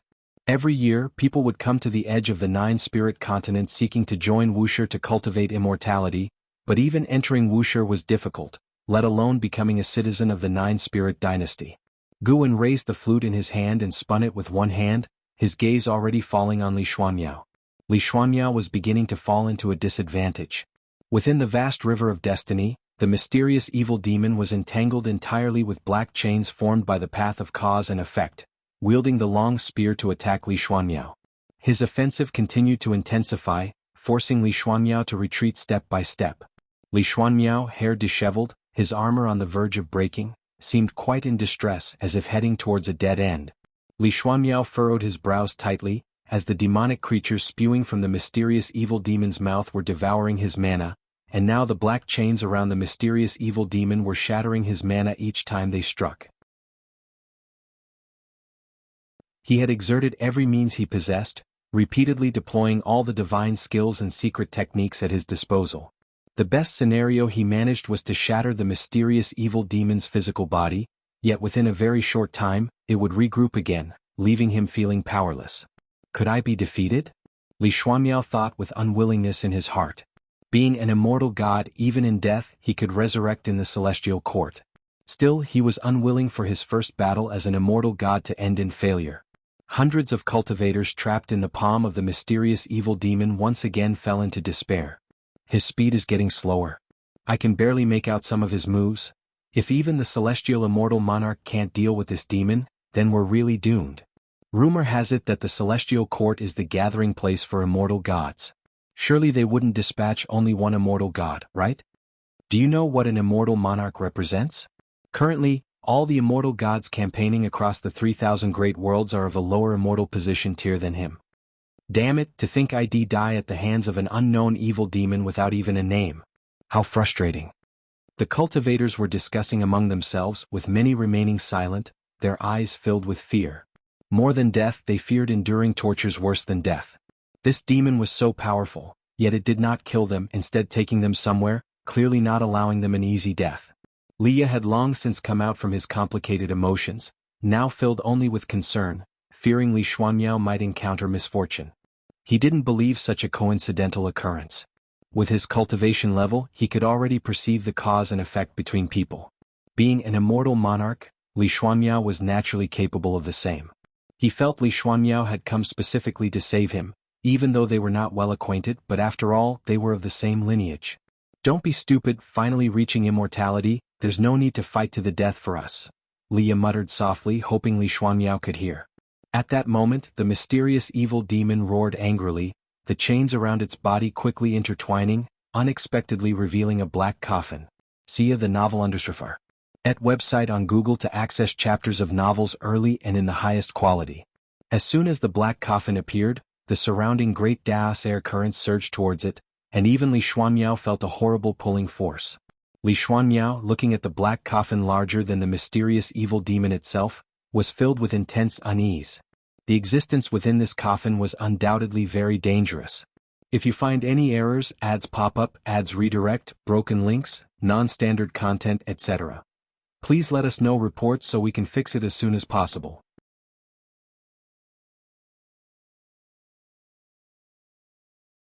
Chapter 792.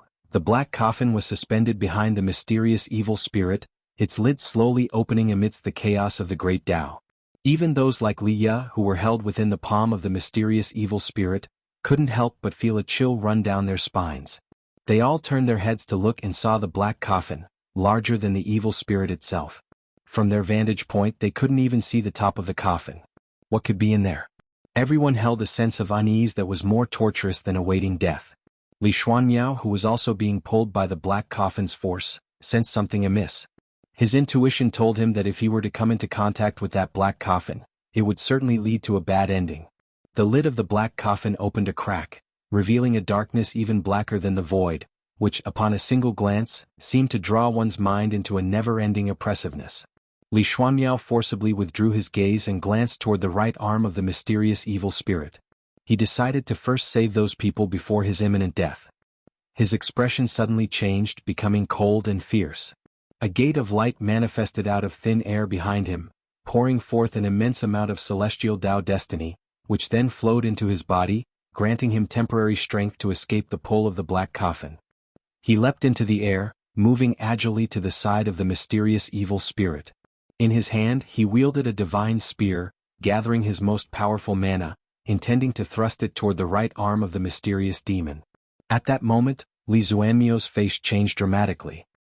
He suddenly found himself in a place of absolute darkness, without the mysterious evil spirit around him and without the river of destiny beneath his feet. To his horror he realized he couldn't move. He could only laboriously lift his eyes and see a massive object faintly visible in the darkness above him, which upon closer inspection was indeed the black coffin summoned by the mysterious evil spirit. The black coffin continued to open. How is this possible? Li Xuanmiao's eyes widened. No matter how much effort he exerted, he couldn't move his body or soul. He couldn't distinguish whether he had fallen into an illusion realm or was sealed in another space. As the lid of the black coffin opened further, a black claw covered in scales emerged, grasping the edge of the coffin.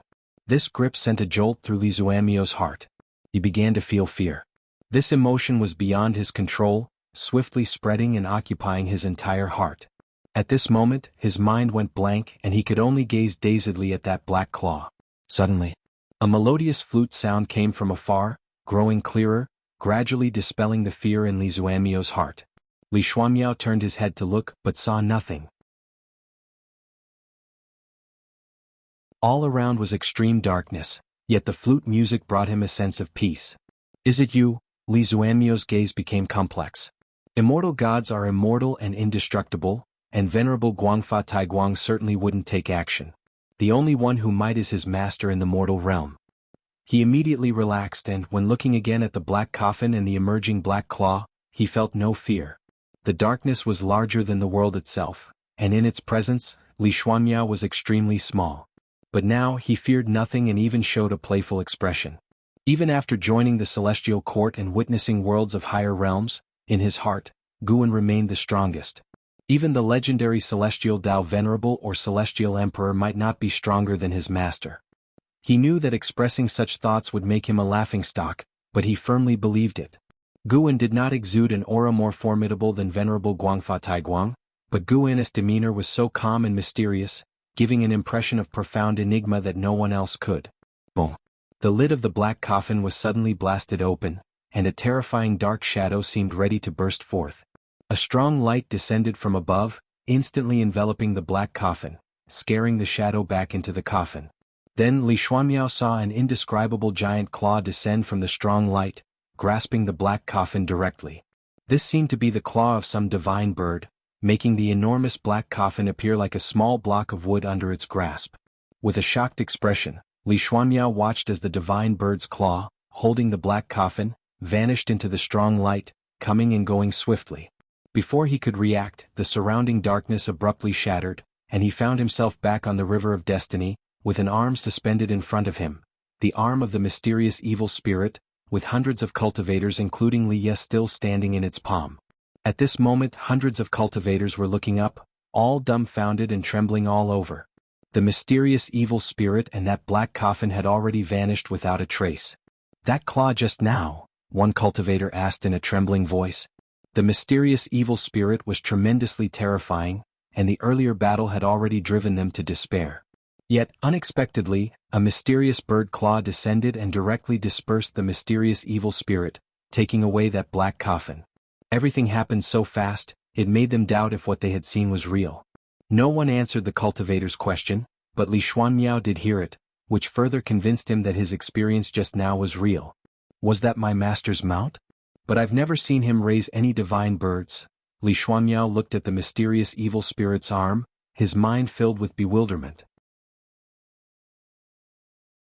You have successfully seized 61,982,073,922 years of lifespan from the cause and effect greedy demon, Taiching Golden Immortal Realm Perfection. Guwen looked at the notification in front of him, then lifted his right hand. He stood on the cliff of the Taoist field of the beginningless, facing the vast spectacular mountain scenery. A bird descended from the sky, which was his Tongxian venerable spirit, the Wuxia divine sparrow. The Wuxia divine sparrow landed on his hand, clutching a small black object with its beak, which was the black coffin, now shrunk to the size of a finger. Guwen raised his left hand, took the black coffin, and it enlarged but still could be held with one hand. There was something inside the coffin. This was an existence more terrifying than the cause and effect greedy demon, with a cultivation level reaching the early stage of Miaojin Daluo Immortal Realm, 2 major realms higher than Li Xuanyao, which was the reason Guwen took action. Guwen temporarily did not intend to destroy the evil demon inside. He found it intriguing, so he squeezed it with his hand, setting a powerful restriction, turning the black coffin into a black plate, which he casually hung on his belt. Then he turned and walked down the mountain, with the Wuxia divine sparrow hopping onto his shoulder. As Guwen descended the mountain, he petted it. Reaching the foot of the mountain, he happened to encounter Nzazai. Seeing him, Nzazai immediately saluted, then smiled and asked, "Ancestor, are you taking this divine sparrow out for a stroll again? When will it develop spiritual intelligence?" Ia the Nelfer. Net website on Google to access chapters of novels early and in the highest quality.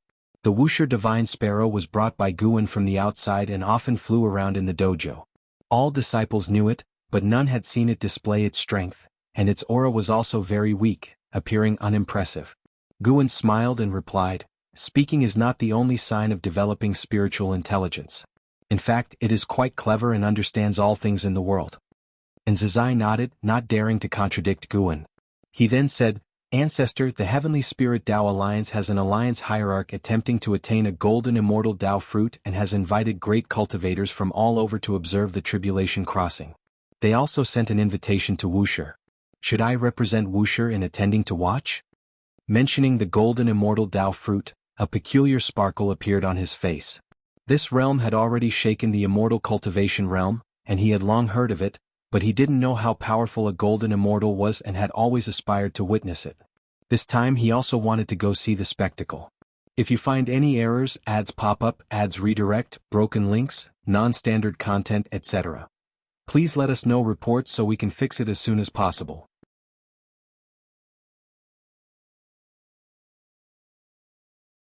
Chapter 793, Perfection Realm. The celestial spirit Great World is about to birth an innate golden immortal.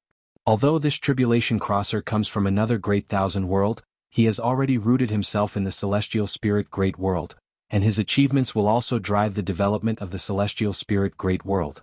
Even though Guwen had foreseen this long ago, the arrival of this moment still made him somewhat emotional. In the past, the celestial spirit Great World had hardly any free immortals, let alone golden immortals. At that time, the great world was divided into countless little worlds, and the Taoist Zhangzizai immortal hid deep within the void, indifferent to worldly affairs. Now, not only have the Taoist Zhangzizai immortals appeared in the human world to establish sects or open dojos to teach the Tao, spreading their immortal name widely, even profound Yuan-free immortals are doing the same. Beneath the 3,000 great worlds are countless little worlds, known as the mortal realms. The cultivators in these mortal realms, upon reaching the limits of heaven and earth, will all ascend. Many ascenders of the celestial spirit Great World either merge into the world or continue to rise to legendary status. Every day, splendid events unfold across the land. During Guwen's leisure, he always finds matters that pique his interest when he takes a sweeping glance at the world. Since you wish to go, then go. You may take a group of disciples, decide the number yourself, Guwen said to Nzazai with a smile.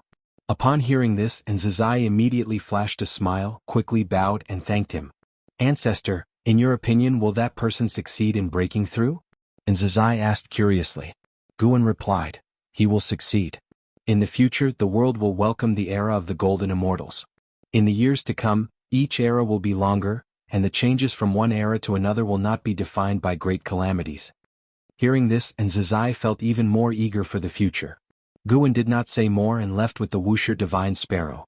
Nzazai watched him leave and, observing his leisurely demeanor, felt deeply moved. What about golden immortals? The ancestor's cultivation level is much higher than that of golden immortals, yet he never becomes arrogant because of it, nor is he greedy for power. He prefers a quiet pastoral life. And Zizai most admired the ancestor for this ability to remain calm and peaceful. He had once tried to imitate this, but regrettably, after a long time in seclusion, he would always yearn to go out and could never fully convince himself to let go of fame and fortune.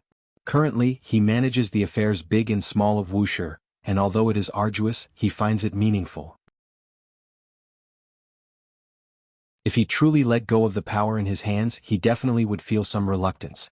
Guan, with his back to Zizai, heard the youngster's inner thoughts and his lips curled into a subtle smile. Since the birth of the first innate golden immortal in the celestial spirit great world, heaven and earth shook, and the atmosphere in the immortal cultivation realm seemed ready to soar upward. The innate golden immortal preached to all living beings, and the sound of the Tao resonated throughout the entire world, benefiting countless living creatures, and even those mortals who had not cultivated gained many insights. The passage of time accelerated. Guan's range of activity remained within the celestial spirit great world. If an old friend encountered trouble, he wouldn't personally appear because the Wuxia Divine Sparrow's intervention was sufficient. The Wuxia Divine Sparrow could extend his lifespan, which was far more advantageous than avatars or puppets, allowing him to relax more. As the constellations changed and earthly agitations unfolded over countless years, the human world had undergone significant changes. Now arrived at the Taoist beginning era, cultivators soared on celestial inquiries, pursuing higher realms, thus sparking a significant development in Taoist techniques. Great cultivators from all around the world taught the Tao, advancing the celestial Tao destiny in the human world, hence it was known as the Taoist beginning era. All living beings could feel the rise of the celestial spirit great world. The future could only become better, thus it was named beginning, symbolizing that the path toward the great Tao of this great thousand world had only just begun. That year, at the beginning of autumn, nearing noon, Guan appeared out of nowhere within a bamboo forest and walked towards a pavilion among the woods. He had just gone to break through and had now reached the primordial profound venerable immortal realm perfection. The progress from the middle stage to the perfection realm took nearly 30 trillion years of lifespan, reducing his accumulated lifespan over many years to more than 15 trillion years. Although the consumption was great, the effect was significant. The higher the great realm, the greater the gap between small realms. Take the primordial profound venerable immortal, for instance. A mere one-level difference in a minor realm signifies an absolute disparity in strength. Given this, striving for higher realms requires at least having an accumulated lifespan of 1 billion years. 1 billion years should indeed be called 10,000 trillion years. 10,000 trillion years can also be referred to as a quadrillion years. Guan thought about the Suanzi algorithm of ancient Wuxia, which recorded, in the method of large numbers, 10,000 is called a yi, 10,000 yi is a zhao, 10,000 zhao is a jing, 10,000 jing is a gai, 10,000 gai is a zi, 10,000 zi is a liang, 10,000 liang is a go, 10,000 go is a jian, 10,000 jian is a zheng, 10,000 zheng is a zai. His lifespan number had not yet surpassed the imagination of the ancients of Wuxia, indicating it was still not enough. As Guan reflected, upon reaching the primordial profound venerable immortal realm perfection, his vision expanded once more, allowing him to see more unknown territories and a grander great Tao. He realized that the road ahead was still long. Fortunately, within the known range, no one could threaten him. See the novel, NT website on Google to access chapters of novels early and in the highest quality. As for the Celestial Emperor and a few Celestial Tao venerables, their whereabouts were unknown. Perhaps they were exploring more vast and distant domains, having likely grown weary of everything within the celestial Tao over the long years. Guan strolled back leisurely as usual, making people feel as if he had merely gone out for a brief distraction. Though only away for 2 hours, his power had transformed profoundly. 2 hours, even giving a primordial profound venerable immortal 10 million years, or 1 billion years, couldn't result in such progress. Guan's eyes turned toward the 3,000 great worlds. The struggle for the Son of Heaven had reached its final stages, with 90% of the great thousand worlds already under the great immortal divine Yuan's command. Shenyuan human venerable continued to resist stubbornly, but the outcome was clear, and the immortal gods under his command were restless, feeling anxious about the future. Suyu, who often accompanied Jianghu, seemed to be plotting something. With him, Guan wasn't worried that Shenyuan human venerable's defeat would implicate Jianghu. Guan arrived at a small river and stopped just before crossing, looking into the distance where a giant seven-colored light shield stood amidst the mountains, forming its own barrier world. Within, two Wuxia disciples were sparring, both being free immortals. This made Guan somewhat sentimental. The ninth-generation disciples already had some reaching the free immortal realm, and though it was the two strongest of the ninth generation, it still gave Guan the sense that the era of the Holy Court had become distant. He stood in place, starting to observe intently. His relationship with his disciples and grand-disciples wasn't particularly close. He rarely guided his grand-disciples' cultivation, but he occasionally viewed their cultivation results. The time needed to achieve free immortal status was becoming increasingly shorter, but the transition from free immortal to Taoist Zhangzhizai immortal still remained long. The reincarnation tribulation was difficult to complete, with countless free immortals stuck at it for millions of years. To bypass the reincarnation tribulation, the only path is to become a primordial Tao Emperor. Because of this, the primordial Tao Emperor has gained high status in the celestial spirit great world, symbolizing ultimate talent. Striving to become a primordial Tao Emperor is equally challenging, but at least for the world's cultivators, it represents a possible path. If you find any errors, ads pop up, ads redirect, broken links, non-standard content, etc., please let us know reports so we can fix it as soon as possible.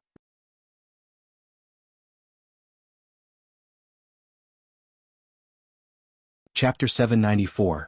Turning the tide by sheer effort. Guan stood by the river for quite a while, then crossed the small river and walked toward the mountain where he resided. An hour later he entered his courtyard. Coincidentally, Shangguan Xianer was also there, discussing a major event of the world with Shenzhen. Guan had become accustomed. Although Wuxia does not intervene in worldly affairs, he is not completely detached from the world. The disciples always have exchanges with the sects, and whenever a major event occurs in the world, Wuxia's disciples will always make an appearance. Of course, this is also the thought of the sections. Having Wuxia's disciples present, whether to preach or host conferences, will bring prestige and demonstrate one's status. Although Wuxia does not seek domination, countless legends have been passed down since antiquity, and no one dares to shake Wuxia's prestige. Till now, the world has not witnessed the birth of a second innate golden immortal. Do you think the demon emperor can succeed? He is still far from the rank of innate golden immortal. But that innate golden immortal claimed he possesses the potential for golden immortal, and at this grand event of the demon race, the demon emperor will exhibit the process of breaking through to the profound Yuan free immortal. If successful, he will be the youngest profound Yuan free immortal. That is simply because we, Wuxia, do not compare ourselves with the outside world. Facing Shangguan Xianer's curiosity, Shenzhen appeared calm, showing no interest in the demon emperor. She glanced at Guan without paying much attention. Shangguan Xianer saluted Guan, then continued chatting with Shenzhen, and those not knowing might think they were master and disciple. Guan returned inside, preparing to take a nap. With his cultivation level he could do without sleep, but recently he enjoyed experiencing the red dust in dreams. In dreams he crafted a unique life, experiencing it firsthand. He discovered he could make dreams become reality, creating the world from his dreams. However, he is not omnipotent, at least he cannot create a Tao world stronger than his cultivation level. He increasingly believed that the so-called heavens and earth were not products of the great Tao, but were opened up by powerful beings. There is no heaven or earth within the great Tao river. Even if there is, they are the fallen ones entering in without an original cause and effect relationship. S.E. the Novelier. N.T. website on Google to access chapters of novels early and in the highest quality. As Guan fell asleep, Shangguan Xianer managed to persuade Shenzhen to accompany her to the demon race's grand event. The Tao treasures in their hands had just been reforged by Guan. In this world, no one could harm them. After they departed, the courtyard of Guan fell silent. The sun set, the moon rose, and the seasons changed. When the two ladies returned, half a year had passed. Guan stepped out from the house, stretched lazily under the sun. "You didn't sleep until now, did you?" Shenzhen questioned with a suspicious look. Guan glanced at her, countering, "Why not?" Nowadays, his medicine gardens around the region flourished anew, planted with high-tier spiritual grass. Each time he harvested he could prolong the time. High-tier cultivation herbs mature over decades, and do not much diminish lifespan. Now he not only gained ample time but also his annual income of lifespan increased to nearly 3 billion years. In Wuxia's Taoist field of the beginningless, the medicinal herbs planted were too numerous to count. Every disciple had their own medicine garden. Guwen would not interfere, and if he wanted to explode in lifespan he could do it any time, but only if a crisis arrived beforehand. He would not reveal even a trace of his ability to seize lifespan. Well, would you like to hear about our experiences at the demon race? Shenzhen walked toward Guwen asking with a smile. Guwen nodded, letting her speak while reminiscing about his dream. He lived another lifetime as Yang Xian, never taking innocent lives, focusing on chivalry, living a splendid life. The name of the Sword Dao Saint ancestor re-emerged. Acquiring this title is not only due to his strength but also his merits. Unaware of Guwen's thoughts, Shenzhen eagerly shared about the demon race's festivities. Initially she wasn't interested in the demon emperor, but seeing the demon emperor crossing the tribulation and his attitude towards people and matters, she had a change in perspective. She thought the demon emperor truly might become the second innate golden immortal. Interestingly, why did I feel the demon emperor's form and voice resembled yours somewhat? Although there's a significant difference, from afar, his silhouette looks like him seeing you. Shenzhen looked at Guwen suspiciously, curiously asked, hoping to discern something from Guwen's expression. The origin of the demon emperor has always been a mystery worldwide. Rumors once suggested a connection between the demon emperor and the ancestor master Wuxia. Even Wuxi's disciples had asked Guwen, but he firmly denied it. Shenzhen returned in high spirits, feeling she might have discovered the link between the demon emperor and Guwen. Not only did they resemble in form, but there were also some indistinct causes and effects on the demon emperor that could not be deduced, yet indeed existed. This feeling she only detected in Guwen, knowing she specialized in cause and effect. Concerning the achievement in the path of cause and effect, no Wuxia disciple could rival her, except for Fairy Yaoxian, who was stronger but not considered a Wuxia disciple. Guwen looked at her, his expression serious, and said solemnly, "Some causes and effects are best left unprobed, otherwise." Shenzhen was stunned by his shift in demeanor. She had never seen Guwen so serious and felt a bit unnerved. "Beware, I'll erase your memory." Guwen revealed a smile, raising his hand to gently tap her forehead. Shenzhen came back to her senses, instantly understanding Guwen was teasing her. She couldn't help but feel annoyed. As she was about to inquire further, Zizai appeared, bowing to Guwen, saying, "Ancestor, 2 immortal gods have come to visit you. One calls himself Zixuan Old Immortal, and the other calls himself Tai Immortal Monarch." Seeing Zizai show up, Shenzhen stopped questioning since Guwen refused to disclose the connection with the demon emperor, clearly for a reason she could only ask privately. "Bring them to the mountain viewing pavilion." Guwen replied, and Zizai immediately disappeared from where he stood. "All right, I have matters to attend to, you should rest first." Guwen left these words behind and departed. His awakening was not merely to greet Shenzhen. Watching his departing figure, Shenzhen clicked her tongue in amazement. "Remarkable, they say demon transformations take reference from appearance they find appealing. Speaking of which, the looks of Celestial Demon Child, Celestial Scion, Celestial Bai seemed familiar, as if I've seen them somewhere before, elsewhere." Guwen walked all the way to the mountain viewing pavilion. Standing in the pavilion, he gazed at the nearby great waterfall. Before long, Zizai led Zixuan Old Immortal and Tai Immortal Monarch there. Zizai showed great curiosity toward the 2 immortal gods. Although immortal gods are no longer just intangible legends, he had yet to truly interact with immortal gods. Guwen nodded slightly at Zizai, indicating for him to leave. After Zizai left, Zixuan Old Immortal stood in the pavilion, bowing to Guwen and saying, "Please, Ancestor Master Wuxia, intervene and save the world for human venerable." Guwen turned around, looking at him, expressionless. Tai Immortal Monarch stood beside Zixuan Old Immortal, saying nothing, but observing Guwen's expression. "I am not a celestial court immortal god, nor do I have the ambition to ascend to immortality. Why should I assist him?" Guwen asked coldly. This moment, his look imposed immense pressure on Zixuan Old Immortal. Compared to last meeting, Zixuan Old Immortal felt as if facing another person entirely. "If you find any errors, ads pop up, ads redirect, broken links, non-standard content, etc. please let us know reports so we can fix it as soon as possible."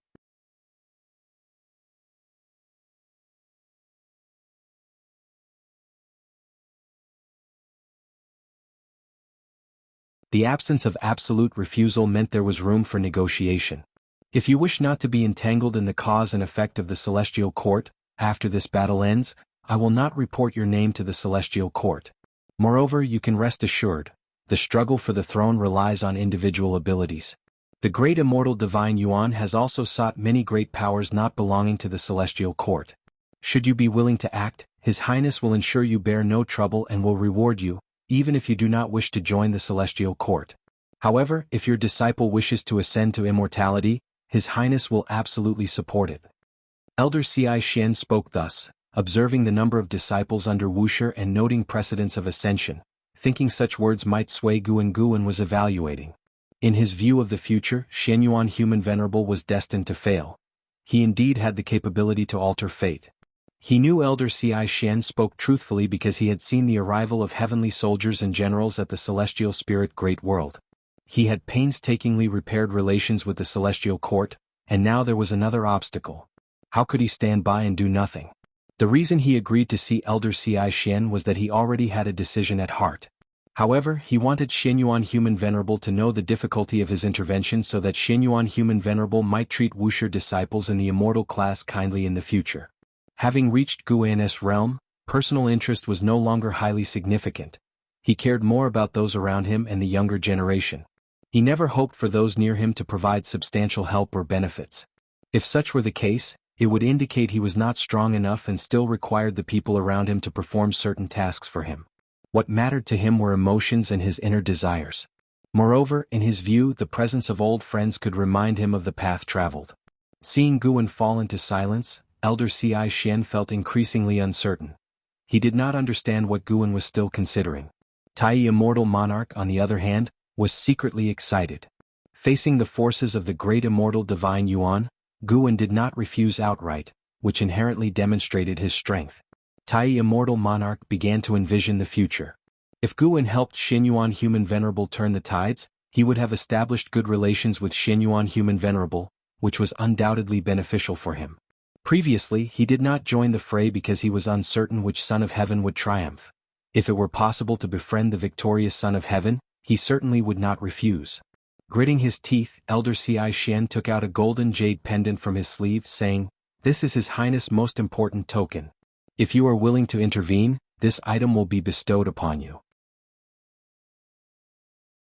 This item comes from the Emperor of Heaven and can exempt you from capital punishment by the celestial court and grant you a supreme immortal position, an opportunity greatly coveted by sons of heaven. Seeing the jade pendant, Guan's eyelids twitched. This item did not appear in his foresight, indicating it truly represented the power of the Emperor of Heaven. Instinctively, he wanted Elder Ci Xian to quickly put it away to prevent attracting the Emperor of Heaven.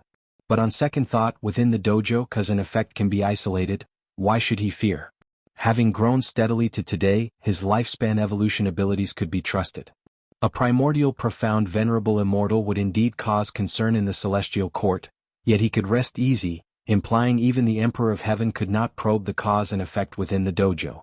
With such a treasure, does Human Venerable still fear failure? Guan did not reach to receive the item but rather asked. Elder Ci Xian replied, "Human Venerable cares about victory, about the interests of all immortal spirits and mortal spirits supporting him.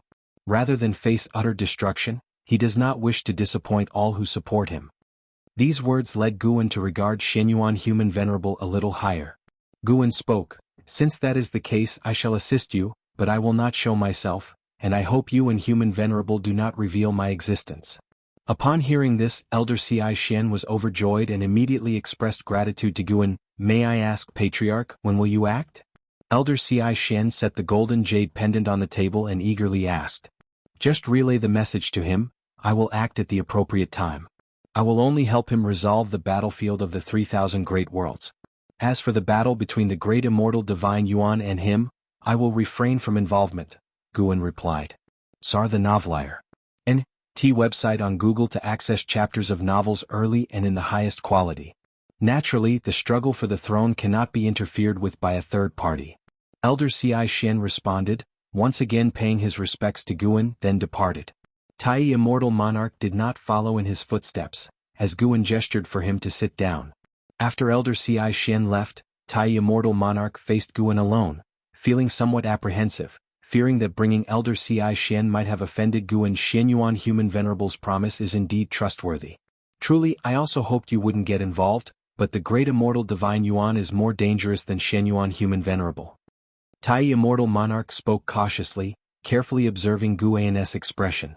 If you find any errors, ads pop up, ads redirect, broken links, non-standard content, etc., please let us know. Report so we can fix it as soon as possible.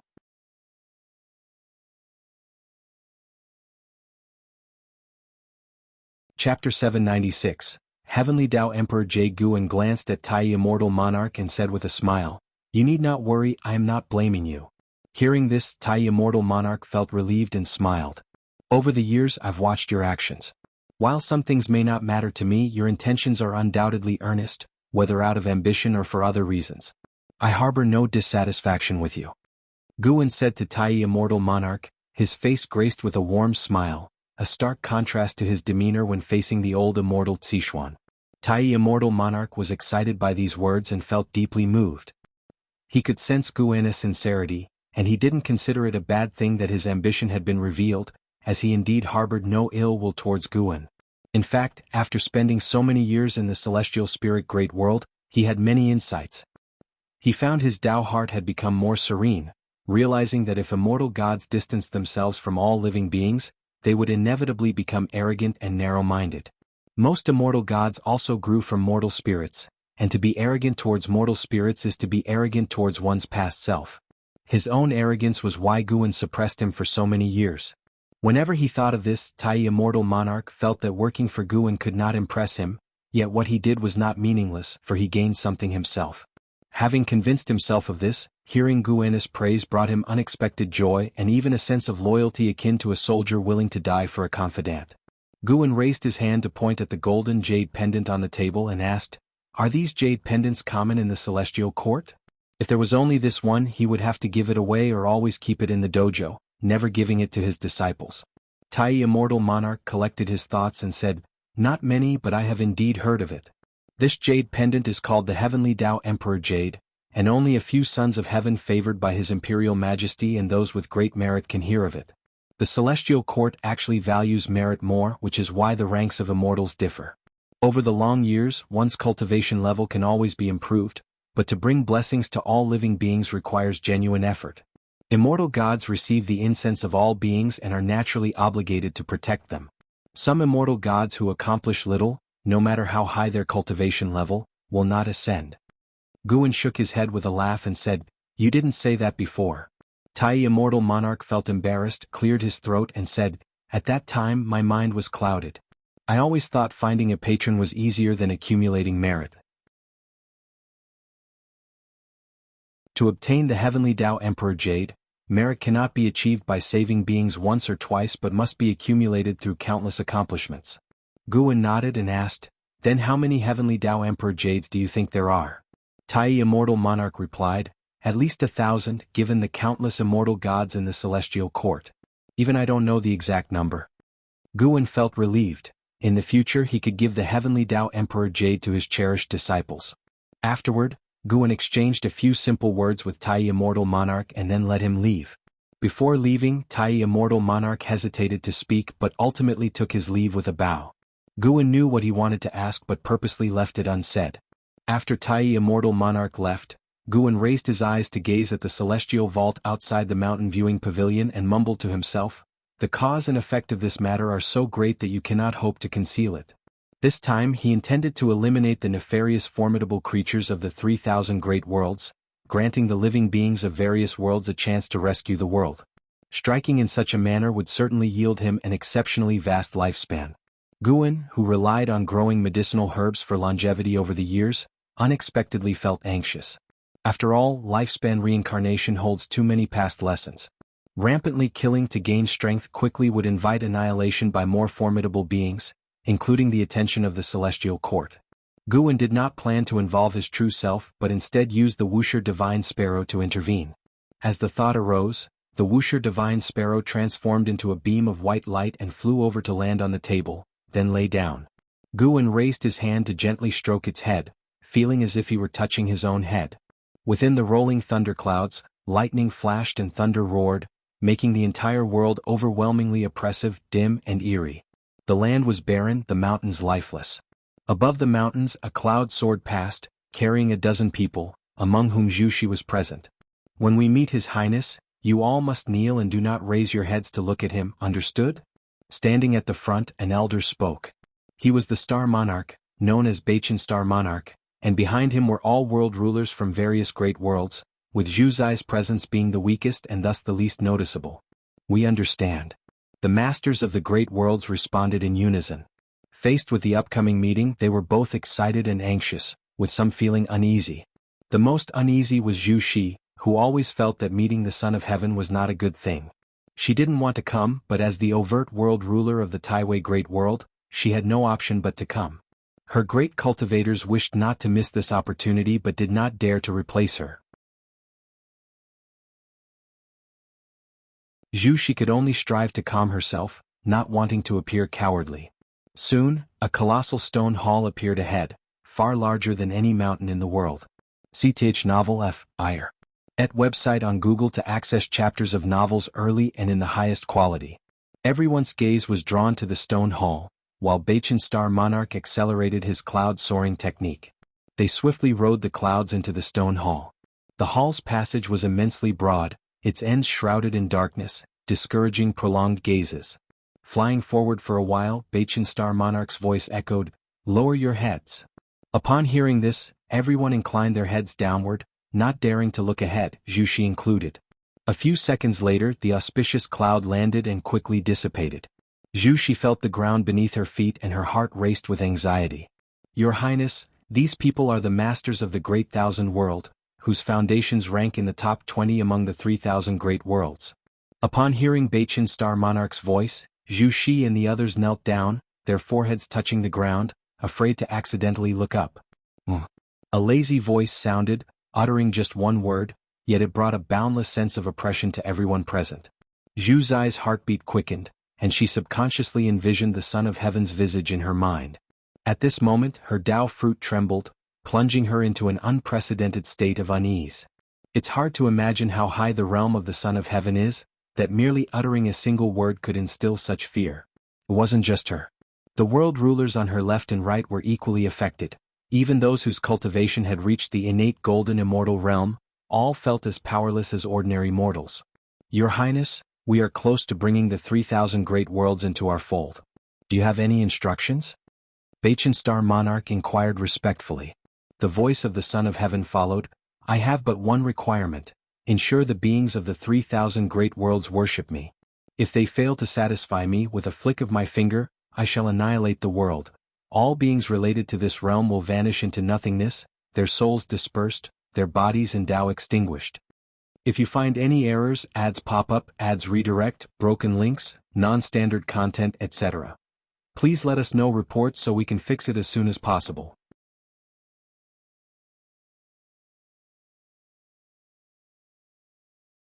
Chapter 797. The so-called Hope A flick of the finger to annihilate the world. Souls shatter and scatter. Life ends, Tao disappears. Zhu Xi listened to the great immortal divine Yuan's words, feeling as if she were in an icy cellar, her spine chilled. This Son of Heaven was even more arrogant and brutal than she had anticipated, filling her with worry about her future. Following such a Son of Heaven, even if they won, it seemed unlikely to end well.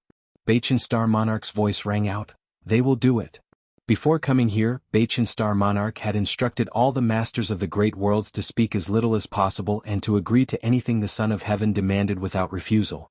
The great immortal divine Yuan responded, and immediately Zhu Xi felt a powerful and warm force envelop her. An endless stream of Tao spiritual qi and true meaning of the great Tao surged from all directions, causing her vestment robe to billow, strands of her hair floated up, and her lowered head showed a look of surprise.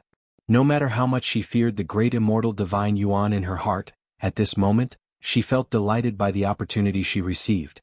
Not just her, but the other masters of the great worlds felt the same, believing they made the right gamble. At least for now, they have already benefited. Zhu Xi quickly felt a strong dizziness, causing her to lose consciousness rapidly. Uncertain of how much time had passed, Zhu Xi seemed to have had a very long dream, as if she experienced another life, but this life was different from a mortal's life, consisting only of continual enlightenment. When her consciousness awakened, she opened her eyes and found herself still in that dim great hall, surrounded by a mist of silver blue. Not just her, but the other masters of the great worlds were in the same condition. Some had already awakened and were cultivating, while others were still lying on the ground, not yet awake. Zhu Shi looked forward, and on the steps ahead was a gigantic, unoccupied treasure throne, while Bachin Star Monarch stood before it, gazing into the distance, seemingly spying on something. She retracted her gaze, then got up and began to meditate in place. As she closed her eyes again, the insights from before erupted in her mind. Her understanding of the 3,000 Great Tao was insanely enhancing, and even her cultivation level was rapidly increasing. The silver-blue mist surrounding her was Tao spiritual qi, more advanced than the Tao spiritual qi of the 3,000 great worlds, making her so immersed that she couldn't extricate herself. Meanwhile, Bachin Star Monarch frowned deeply, his eyes revealing a look of astonishment and doubt. What is that? In the bright celestial vault, a magnificent palace stood above the sea of clouds, with immortal gods constantly flying in and out.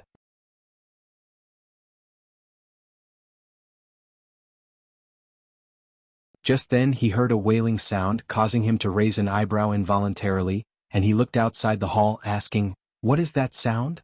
Sichuan the old immortal was also startled, turned to look. A breeze blew outside the hall, stirring his white hair. In his pupils, a dim void was reflected, with a silver light cutting through the darkness. What is that? Sichuan the old immortal's divine sense locked onto a great thousand world captured by the great immortal divine Yuan.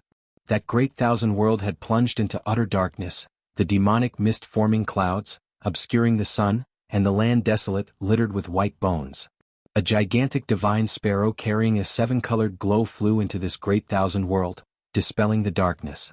Amidst a pile of rubble, there were dozens of human race cultivators meditating and healing.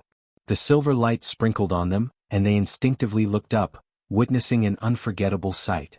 It was a silver-white divine bird with wings spanning the sky, its long tail feathers bearing a seven-colored glow, like a rainbow unfurling. The eyes of the human race cultivators flickered with a peculiar light, and upon seeing such a majestic divine bird, hope and longing were born in their hearts involuntarily. In this dark era, with demons rampant, living was so hard, and all living beings yearned for hope, longing to see the light of day again. Yet the immortal gods did not aid them. Sangtian showed them no favor. Under their gaze, the silver-white divine bird flew towards the horizon, in the direction where the demonic qi was the densest. Asiya the Nephire. At website on Google to access chapters of novels early and in the highest quality. The ground began to quake, a familiar yet terrifying aura erupted from afar. Clearly, this silver-white divine bird had alarmed that demon. Could it be that the immortal gods have arrived? Nonsense, those demons are mere minions of the immortal gods. It should be a spiritual object of heaven and earth. Though the immortal gods do not pity all living beings, heaven and earth do, for those demons hail from outer heaven. I wonder if it can prevail over those demons. The human race cultivators glanced at the silver-white divine bird, whispering anxiously, fearing the shattering of hope. If you find any errors, ads pop up, ads redirect, broken links, non-standard content, etc. Please let us know reports so we can fix it as soon as possible.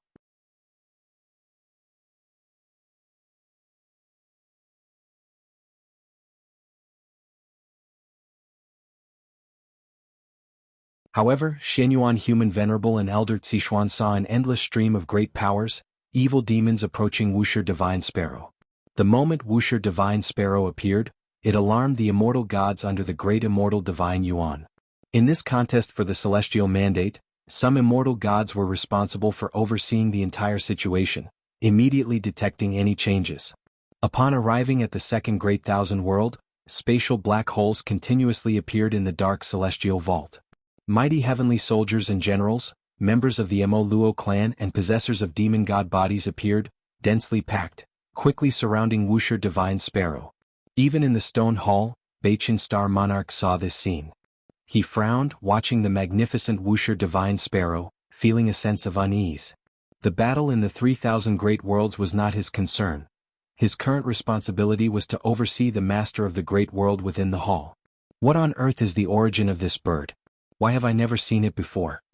Bachin Star Monarch muttered to himself, continuing to observe, but the more he watched, the more alarmed he became. Even when encircled by a million opponents, that divine bird did not stop. It was completely unstoppable. Those he deemed formidable could not withstand the divine bird, their attacks utterly ineffective. You successfully seized 908,762,431 years of lifespan from Night Demon Monarch, early stage of innate golden immortal realm. You successfully seized 32,870,871,107 years of lifespan from Su Qiuma, late stage of Hengtian golden immortal realm. You successfully seized 64,592,883 years of lifespan from Heavenly Falling Star, late stage of innate golden immortal realm. One prompt after another popped up before Guan's eyes. He couldn't help but sigh. Indeed, those daring to participate in the celestial mandate struggle mostly have known their fate and had to take a gamble to avoid death. Immortal gods could not grant him lifespan, but fortunately there were enough evil demons. Guan's lifespan began to surge wildly, even making his Dao heart ripple. To him, the lifespan was like the experience bar in a game, concerning his strength. Seeing the experience bar shoot up at an unprecedented pace, he felt both exhilarated and somewhat anxious. Even though he was killing evil demons of the most despicable kind, killing too many could become burdensome. See the novel, Fire. Net website on Google to access chapters of novels early and in the highest quality. He could only think that he was helping the 3,000 great worlds, and with Shenyuan human venerable around, the celestial court would not hold him accountable. Although he already possessed the ability to face the celestial court, Guan still did not want to prematurely become its enemy.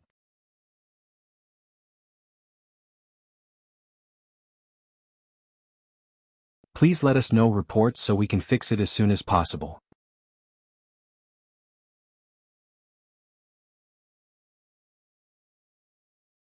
Chapter 799. Major Variables, Do You Still Not Realize Your Mistake? And Zizai glared angrily at the disciple kneeling in front of him and shouted somberly. The disciple looked up, gritting his teeth and said, "What mistake did I make?" That person relied on his family's influence to bully others. As a Wuxia disciple, I ought to take action when I see such things. Do you not know the rules of the Wuxia sect? Wuxia disciples must not interfere in the affairs and grievances on the continent.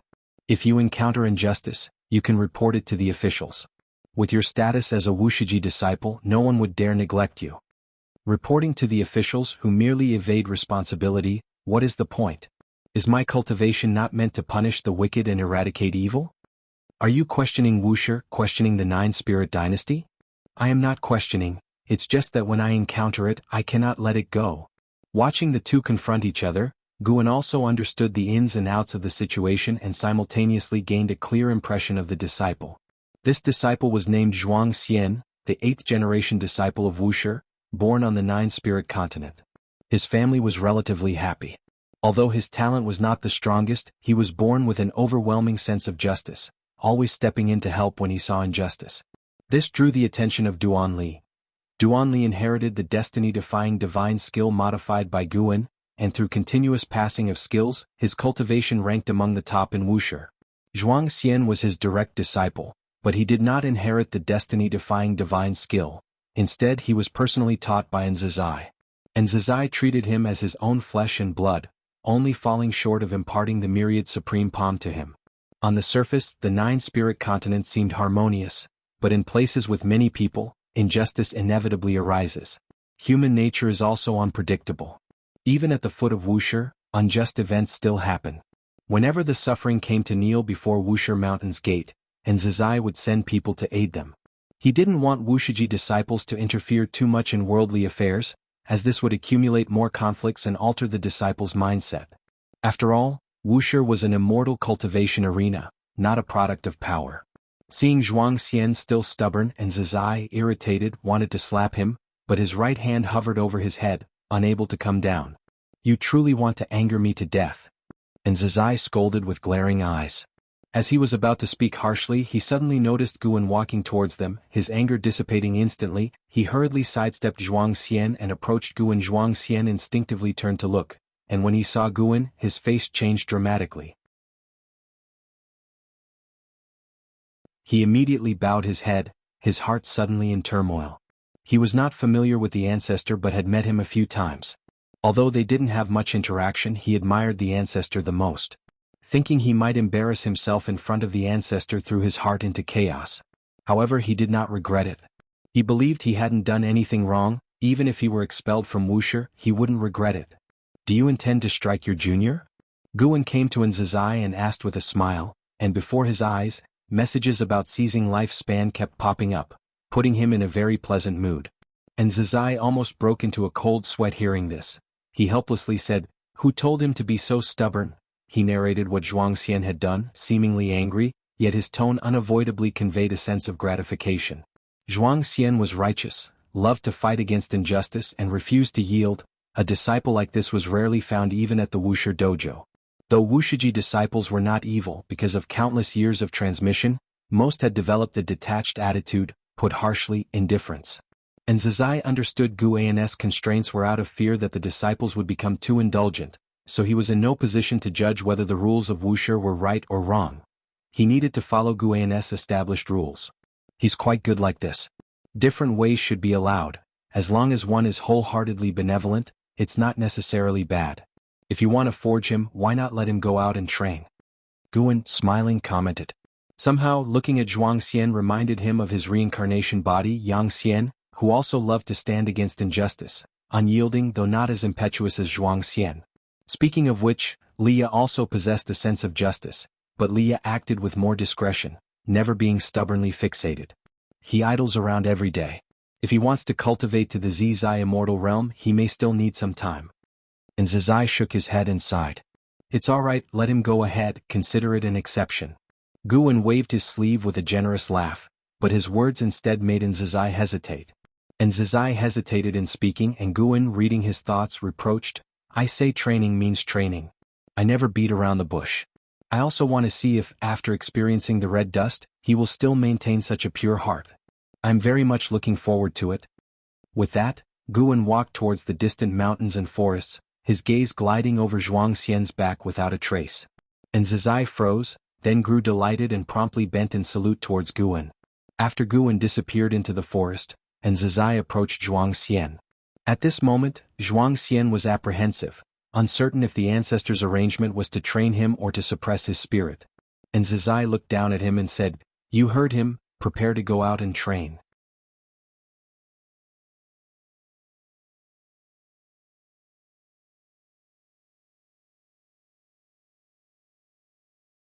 Chapter 800.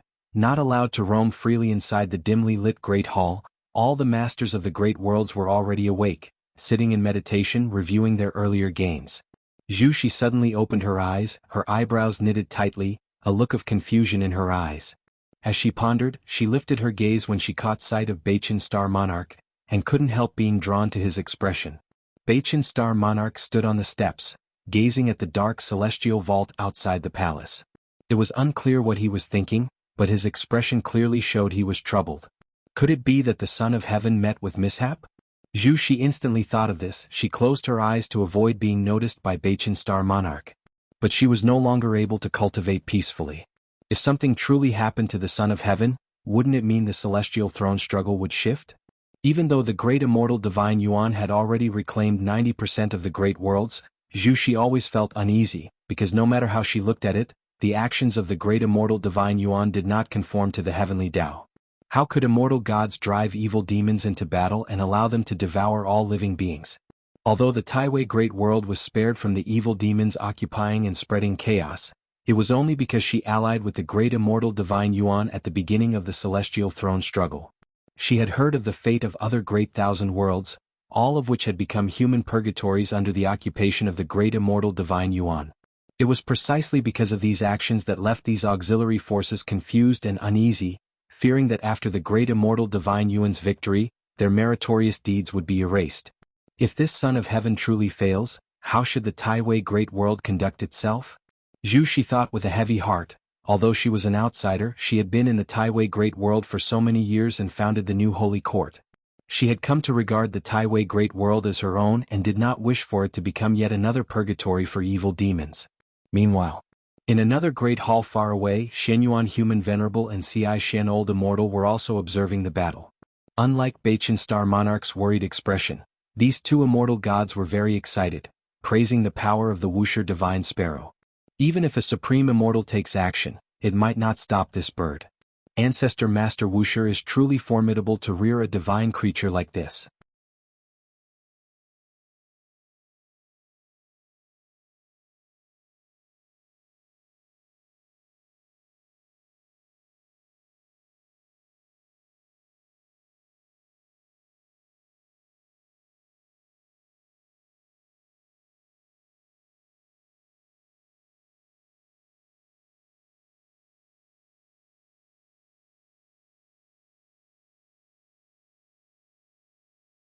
Chapter 802, Vast life span above the layers of the cloud sea, the white-robed Daluo Immortal appeared out of thin air.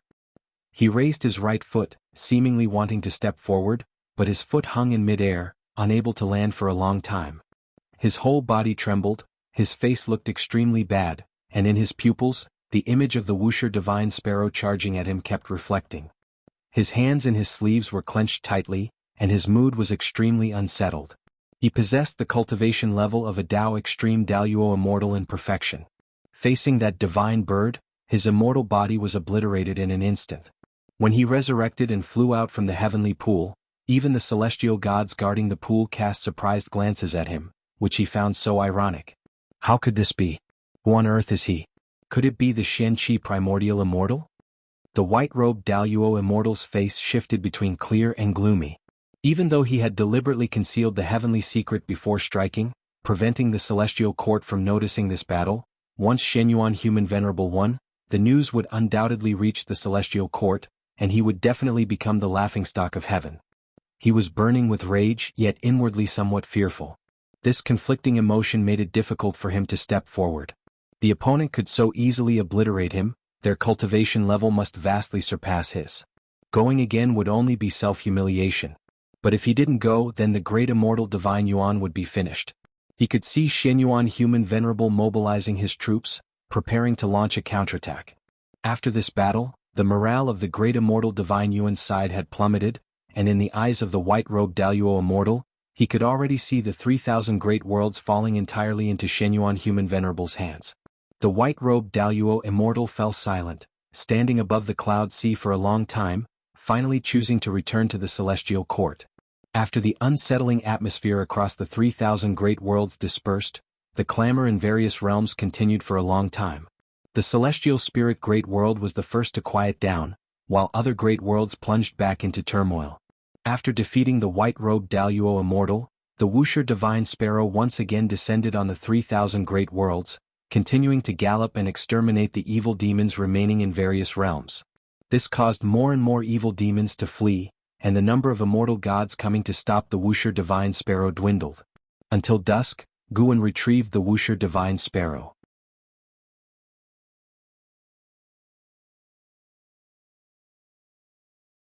Going forward, build the celestial spirit great world well. It will be our greatest opportunity. Tai Immortal Monarch said solemnly, making Purple Dragon Star Monarch nod. Don't be fooled by Tai Immortal Monarch's calm demeanor, inside he's laughing uncontrollably. Such cultivation, even if unrelated to the celestial court, will inevitably make one a supreme immortal, celestial Dao venerable. Judging by Guan allowing his disciple to ascend to immortality, he bore no enmity toward the celestial court, coupled with his attitude toward all living beings. Following such a person, Tai Immortal Monarch was at ease, filled with infinite anticipation. After gambling so many times, he finally gambled right this time. In the dim great hall, the atmosphere was oppressive. All masters of the great world stood, no longer reminiscing about previous insights. Their gazes fell on Bachin Star Monarch. Bachin Star Monarch continued standing atop the steps, but his face was utterly sour, not hiding his terrible mood. The masters of the great world were filled with confusion and unease, yet no one dared to speak. After a long time, Bachin Star Monarch seemed to hear something. His expression changed. He took a deep breath and looked at the crowd, saying, "Go back, reorganize your forces and prepare for battle." Without waiting for questions, he waved his sleeves, sending them out of this realm. Once the hall was left with only him, he sighed, then took out a copper mirror from his sleeve, casting magic onto it. After a while, the mirror's surface emitted a ray of light, illuminating a figure with immortal elegance and Taoist bones. "Master, circumstances have changed?" Bachin Star Monarch gritted his teeth, recounting everything that had happened. Asiya the Nefire. At website on Google to access chapters of novels early and in the highest quality. The figure on the mirror was an elder in a cyan robe, with extraordinary presence. His look was as cold as that of the white-robed Daluo Immortal, but as Bachin Star Monarch spoke more, his brows furrowed. Bachin Star Monarch finished speaking, nervously watching the elder, waiting for him to speak. The elder remained silent for a while, then spoke. "Give up, directly return to the celestial court to face punishment. I will intercede for you. It is at least a better outcome than after the defeat of the great immortal divine Yuan." Upon hearing this, Bachan Star Monarch's face dramatically changed. He instinctively wanted to plead, but the words stuck in his throat as he met his master's gaze. He finally swallowed his words, sighed, and bowed. If you find any errors, ads pop up, ads redirect, broken links, non-standard content, etc., please let us know reports so we can fix it as soon as possible.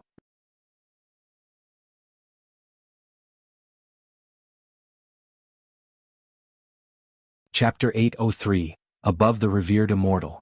The upheaval of counterattacks erupted across the 3,000 great worlds, with the great immortal divine Yuan drawing chaos evil demons into battle, causing all living beings across the great worlds to suffer deeply.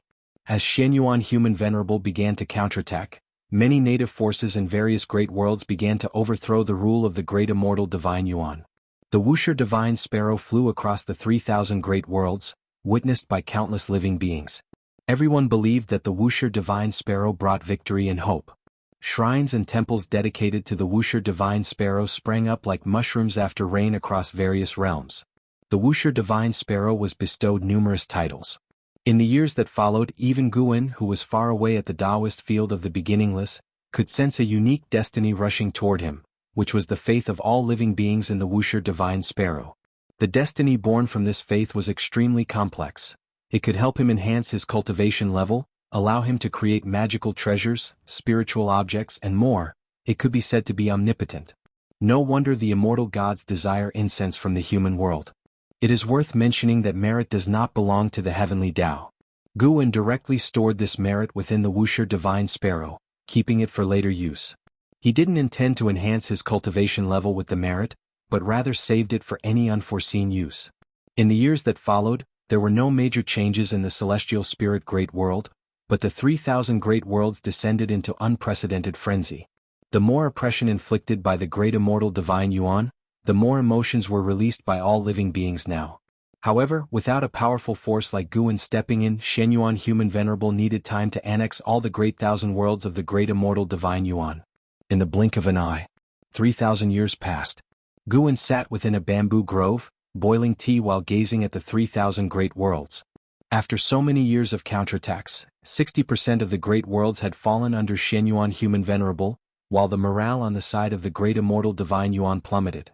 More and more immortal gods abandoned their support for the great immortal divine Yuan and switched to supporting Shen Yuan Human Venerable, including many new faces. Even immortal gods have a human side. Seeing that Shen Yuan Human Venerable was likely to win, many immortal gods wanted to contribute to his success. To stabilize the situation, under the persuasion of Zixuan Old Immortal, Shen Yuan chose to accept these immortal gods' help, even sharing benefits with them and allowing them to spread Taoism in the human world. What seemed like a battle between two sons of heaven was, for many immortal gods, a rare opportunity. Each immortal god possesses immortal authority. It's not something that can easily be exercised by descending to the mortal world to preach, which is why the previous immortal god did so by sending dreams, as his true self could not appear. Guan watched the actions of those immortal gods as if watching a play, while contemplating his next breakthrough plan. With such a long lifespan he could completely improve himself in all aspects, but he felt his current Taoist techniques were already strong enough, adequate for now since he wasn't experiencing any pressure from others in the same realm. Search * the novel, F.I.R. at website on Google to access chapters of novels early and in the highest quality. However, upon recalling the Celestial Emperor's reincarnation encountered by Gu Shenyu, he changed his mind. No. He not only needed a higher cultivation level, but his combat power must also far surpass others in the same realm. To be invincible does not mean having no rivals one-on-one, but rather being undefeated no matter how many enemies come. Guan even started hypothesizing the possibility of multiple celestial emperors existing in the celestial court, since the position of celestial emperor can be inherited. What if the ancient celestial emperor wasn't dead? Just as Guan pondered, two figures walked out from the bamboo grove. They were in Zizai and Zhuang Xian. Zhuang Xian had been training outside for 3,000 years, and aside from his somewhat travel-worn appearance, his overall demeanor and vital energy showed little change. The two arrived beside Guan and bowed in greeting. And Zizai spoke, "Ancestor, Zhuang Xian has returned from his training excursion. Is there anything you'd have him do?" The reason for asking this was his hope that Guan would take notice of Zhuang Xian and personally nurture this young man. Gaining Guan's direct teachings would certainly enable him to surpass other disciples, just like in Zizai.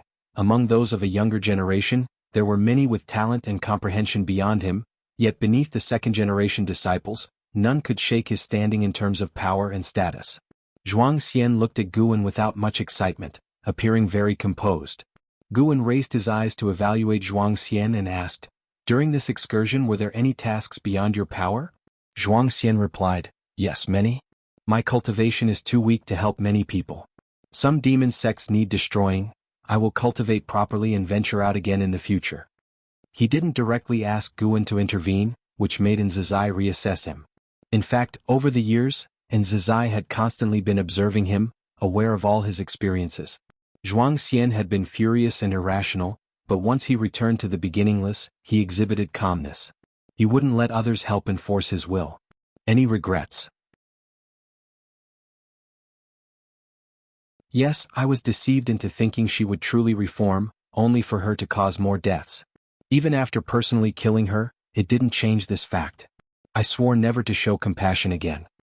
Did anything occur that shook your beliefs? Yes, I met someone who upheld justice, helping mortal spirits everywhere indiscriminately, whether humans or untransformed beasts. He aided without seeking anything in return. He saved many mortal spirits, yet in the immortal cultivation realm, he was a demon, notorious for refining soul banners from cultivators. I don't know whether to label him as good or evil. As he spoke these words, Zhuang Xian's expression turned complex. Guan smiled and said, "It seems you've gained a lot. Go on." Zhuang Xian immediately bowed and then turned to leave. And Zizai hesitated for a moment, sometimes gazing at Zhuang Xian's departing figure, sometimes looking at Guan as if wanting to speak but refraining. He's good material. There's no need to rush. When the time is right, I'll teach him Taoist techniques. He himself feels it's not suitable now. Guan picked up the teapot and said softly. Hearing this, and Zizai smiled, for Guan's words assured him that Zhuang Xian's future success was promising. He quickly thanked Guan and then refrained from disturbing him further. After Nzizai left, Guan decided to make a breakthrough the next day. He had already begun to envision the realm beyond the mixed element profound venerable immortal. Not until nightfall did Guan finally rise and leave. Returning to his courtyard as usual, he chatted casually with Shenzhen about trivial matters. On a different note, Zhuang Xian meditated within his cave mansion, the oil lamp on the wall casting light upon the environment. This cave mansion was large, complete with a small lake and a medicine garden, exuding its own special aesthetic. Suddenly Zhuang Xian opened his eyes, exhaling turbid air. Lifting his right hand, he saw his palm was darkened, and his expression turned peculiar. Upon returning to the beginningless, this power calms down. Could it be that it fears the Tao intent within the beginningless?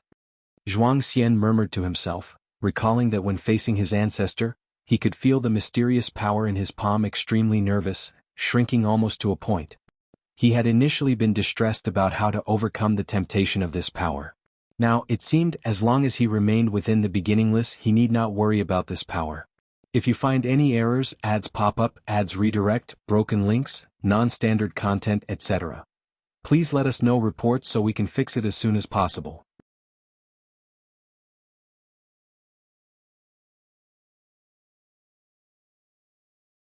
Chapter 804.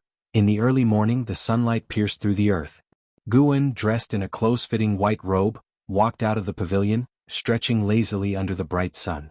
Today is another day full of hope. Guan sincerely sighed, harboring thoughts of a major breakthrough, an event awaited for millions of years and his happiest day full of excitement. Even though he tried to remind himself that he was already a person of great power and should not be so excited, he couldn't help it. After thinking about it, which cultivator facing a breakthrough could remain calm? Moreover, compared to others, Guan had more confidence. He even felt that he would surely succeed in breaking through, and with such a mentality he naturally felt more excited. Shenzhen glanced at Guan from in front of the artifact refining cauldron. Without making a sound, she closed her eyes and continued practicing. After strolling in the courtyard for a while, Guan left. He walked into the woods along the mountain path, activating the lifespan breakthrough function as he walked. You have activated the lifespan breakthrough function. Based on your current realm, select the following breakthrough location. 1. Primal Harmony of Chaos. Sea of Descent. 3. Holy Heart Path. 4. Rulai Star. 5. Dao Qinglian Tree. 6. Great Dream Lost Realm, 7. Boundless Yin Yang Inverted Realm, 8. Final End, 9. Demon God Lake, so many new place names. This means that previously common places cannot give birth to existences higher than primordial profound venerable immortal. Guan weighed the options as some of the place names sounded dangerous. However, the lifespan breakthrough can send him to relatively safe places, at least temporarily, as long as he promptly activates the lifespan barrier. In such a case, Guan wanted to choose the broadest place possible. Search * the novel, F. Ire. Et website on Google to access chapters of novels early and in the highest quality. Guan's gaze fell on the final end. This place name had appeared before, and the combination of the words final and end made his imagination run wild. Does the Great Tao truly have an end? Is there really an ultimate to the years? Or is it just a name without any significant meaning? The final end should be very vast, right? After much thought, Guan decided to take a look. Transporting to the final end requires consuming 10 billion years of lifespan. Do you wish to continue? Continue. Despite reaching such a level, the transportation cost of lifespan breakthrough remains unchanged, which is quite fair. A long-lost dizziness hit him, making Guan close his eyes. After a while, Guan abruptly opened his eyes, his pupils suddenly contracted. In his sight was a dark red void, endless, with barren stars of all sizes floating around.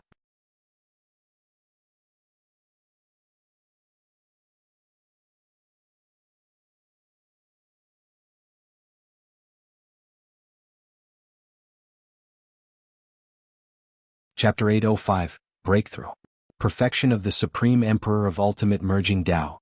Above the sea of clouds, Li Xuanmiao and the celestial destruction god flew side by side, glancing ahead, seeing many immortal gods flying in the same direction, and the distant celestial vault was flowing with a beautiful glow. Could it be that the dark heavenly court is attacking? Li Xuanmiao asked, raising his eyebrows. In the battle for the Son of Heaven, there were shadows of dark creatures at work. He had fought against dark creatures and was filled with apprehension towards the dark heavenly court. The dark heavenly court was outside the celestial court, yet the celestial court had not taken action, indicating that they were not confident in dealing with the dark heavenly court. Once the dark heavenly court launched an attack on the celestial court, it would inevitably lead to long-term turmoil. Li Xuanmiao was eager to retreat and become stronger, not wanting to keep fighting. Probably not. The celestial order only asked us to assemble. If the dark heavenly court was attacking, Sangtian would take the lead. The celestial destruction god responded, the name Sangtian evoking wild thoughts in Li Xuanmiao. He had heard of Sangtian for years upon arriving at the celestial court, but never witnessed Kangshan's might. It is said that Sangtian is not only the will of the heavenly Tao but also the celestial court's most powerful weapon, whose heavenly might eradicates countless evil demons. They stopped speaking and continued forward. Soon they reached the assembly point of the immortal gods, still above the sea of clouds, but this portion was gathered by countless immortal gods, some towering millions of feet tall, others suspended above like divine beasts. Looking around, it was spectacular beyond words, boundless and magnificent. Ia the Nelfer. Net website on Google to access chapters of novels early and in the highest quality. In front of all the immortal gods, the end of the sky presented an illusory scene, seemingly leading to another cosmic plane. Inside was the chaos void, a terrifying black fog quietly surging without approaching the heavenly Tao, encircling the heaven-suppressing endless tower. Li Xuanmiao and the celestial destruction god landed among the immortal gods, secretly astounded, for even the celestial destruction god had never seen so many immortal gods assembled together. The foundation of the celestial court was truly terrifying. After a moment of reflection, Li Xuanmiao turned his gaze to the spacetime entrance ahead, feeling uneasy looking at the black fog. It was clear that something extremely dangerous lay within. It seems unrelated to the dark heavenly court. Yes, there are similar glowing anomalies deep within chaos. Could it be an almighty being breaking through? What cultivation level would it take to stir chaos in the heavenly Tao? The immortal servant I left in the underworld told me there are similar phenomena there too. Speaking of which, in recent years anomalies have been cropping up frequently, not a good omen. If it's about breaking limits, how many powerful beings might have secretly arisen? Why are they hiding? Their intentions must be speculated upon. The immortal gods were discussing among themselves, while Li Xuanmiao quietly listened, picking up a lot of intelligence, including names of many non-celestial court forces. The world outside the celestial court was far vaster than he had imagined.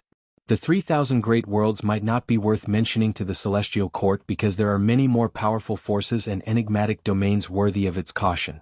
What exactly will happen? Li Xuanyao felt tense, his gaze tightly fixed on the chaotic scene far ahead. An hour later, the glow on the celestial vault began to fade, allowing all the immortal gods to breathe a sigh of relief. However, not long after, the celestial vault displayed countless lightning bolts like snakes silently intertwining. At first glance, the vault seemed to fracture instantly, terrifying, causing the recently relaxed immortal gods to tense up again. The previous glow phenomenon, though attracting the attention of beings across realms, did not appear frightening, so the realms remained relatively peaceful. But with the emergence of new anomalies, all living beings were scared, even the various battlegrounds of the Son of Heaven conflict were disturbed. All forces were investigating the source of the anomaly, especially the celestial court, but to no avail. Final end. Floating in the void, Guan opened his eyes, his left pupil deep red, right pupil silver blue, seemingly harboring two lotus flowers. He exhaled a breath of impure air. His infinite eternal Dao technique had been upgraded to the infinite supreme merging Dao skill, consuming nearly 20 trillion years of lifespan. Dao Qi eternal divine sense was upgraded to the mind-only Dao Qi divine technique, consuming nearly 4 trillion years of lifespan. This was his critical Taoist technique for hiding cultivation level, indispensable, still enhancing his divine soul and Qi blood. The 3,000 slaying Dao swords were upgraded to the no death no life heaven slaying sword, consuming nearly 3 trillion years of lifespan.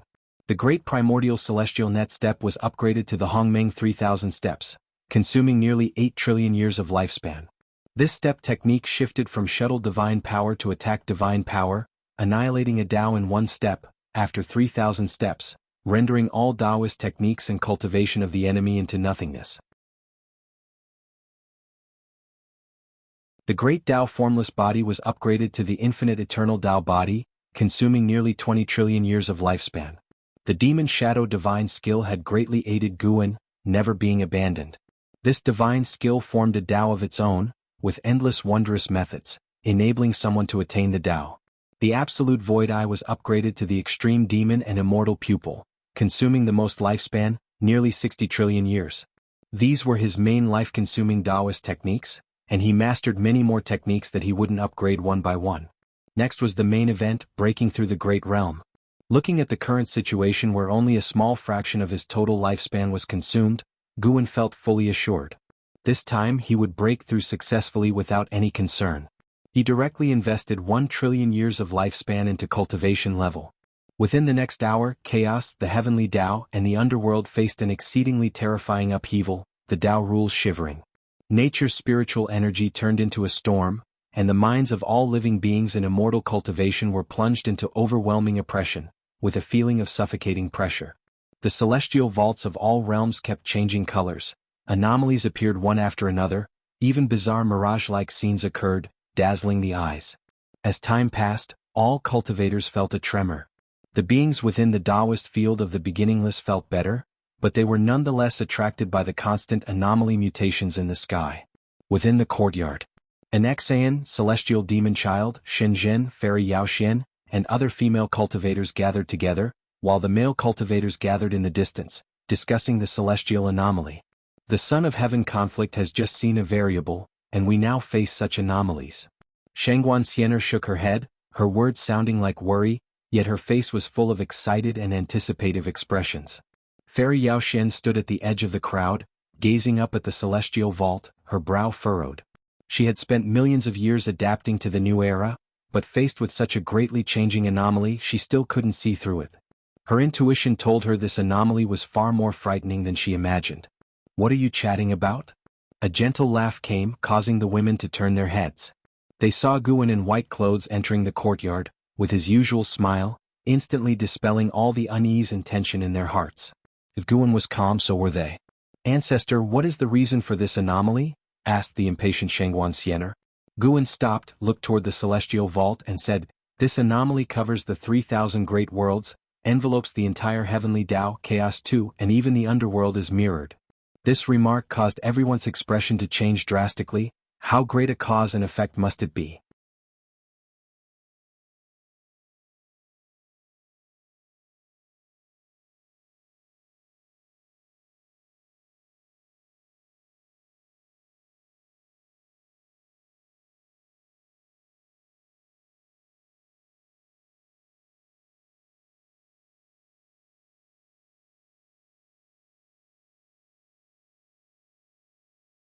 Chapter 807, Vast Disparity, What do you mean pretending to be weak? If I do not participate in worldly causes and effects, whether I am strong or weak, what does it matter? Guan walked toward Ji Xiaoyu, smiling as he replied. Ji Xiaoyu was dressed in a luxurious purple robe, exuding an aura of noble and transcendent beauty, possessing both the elegance of a fairy and the powerful presence of someone in authority.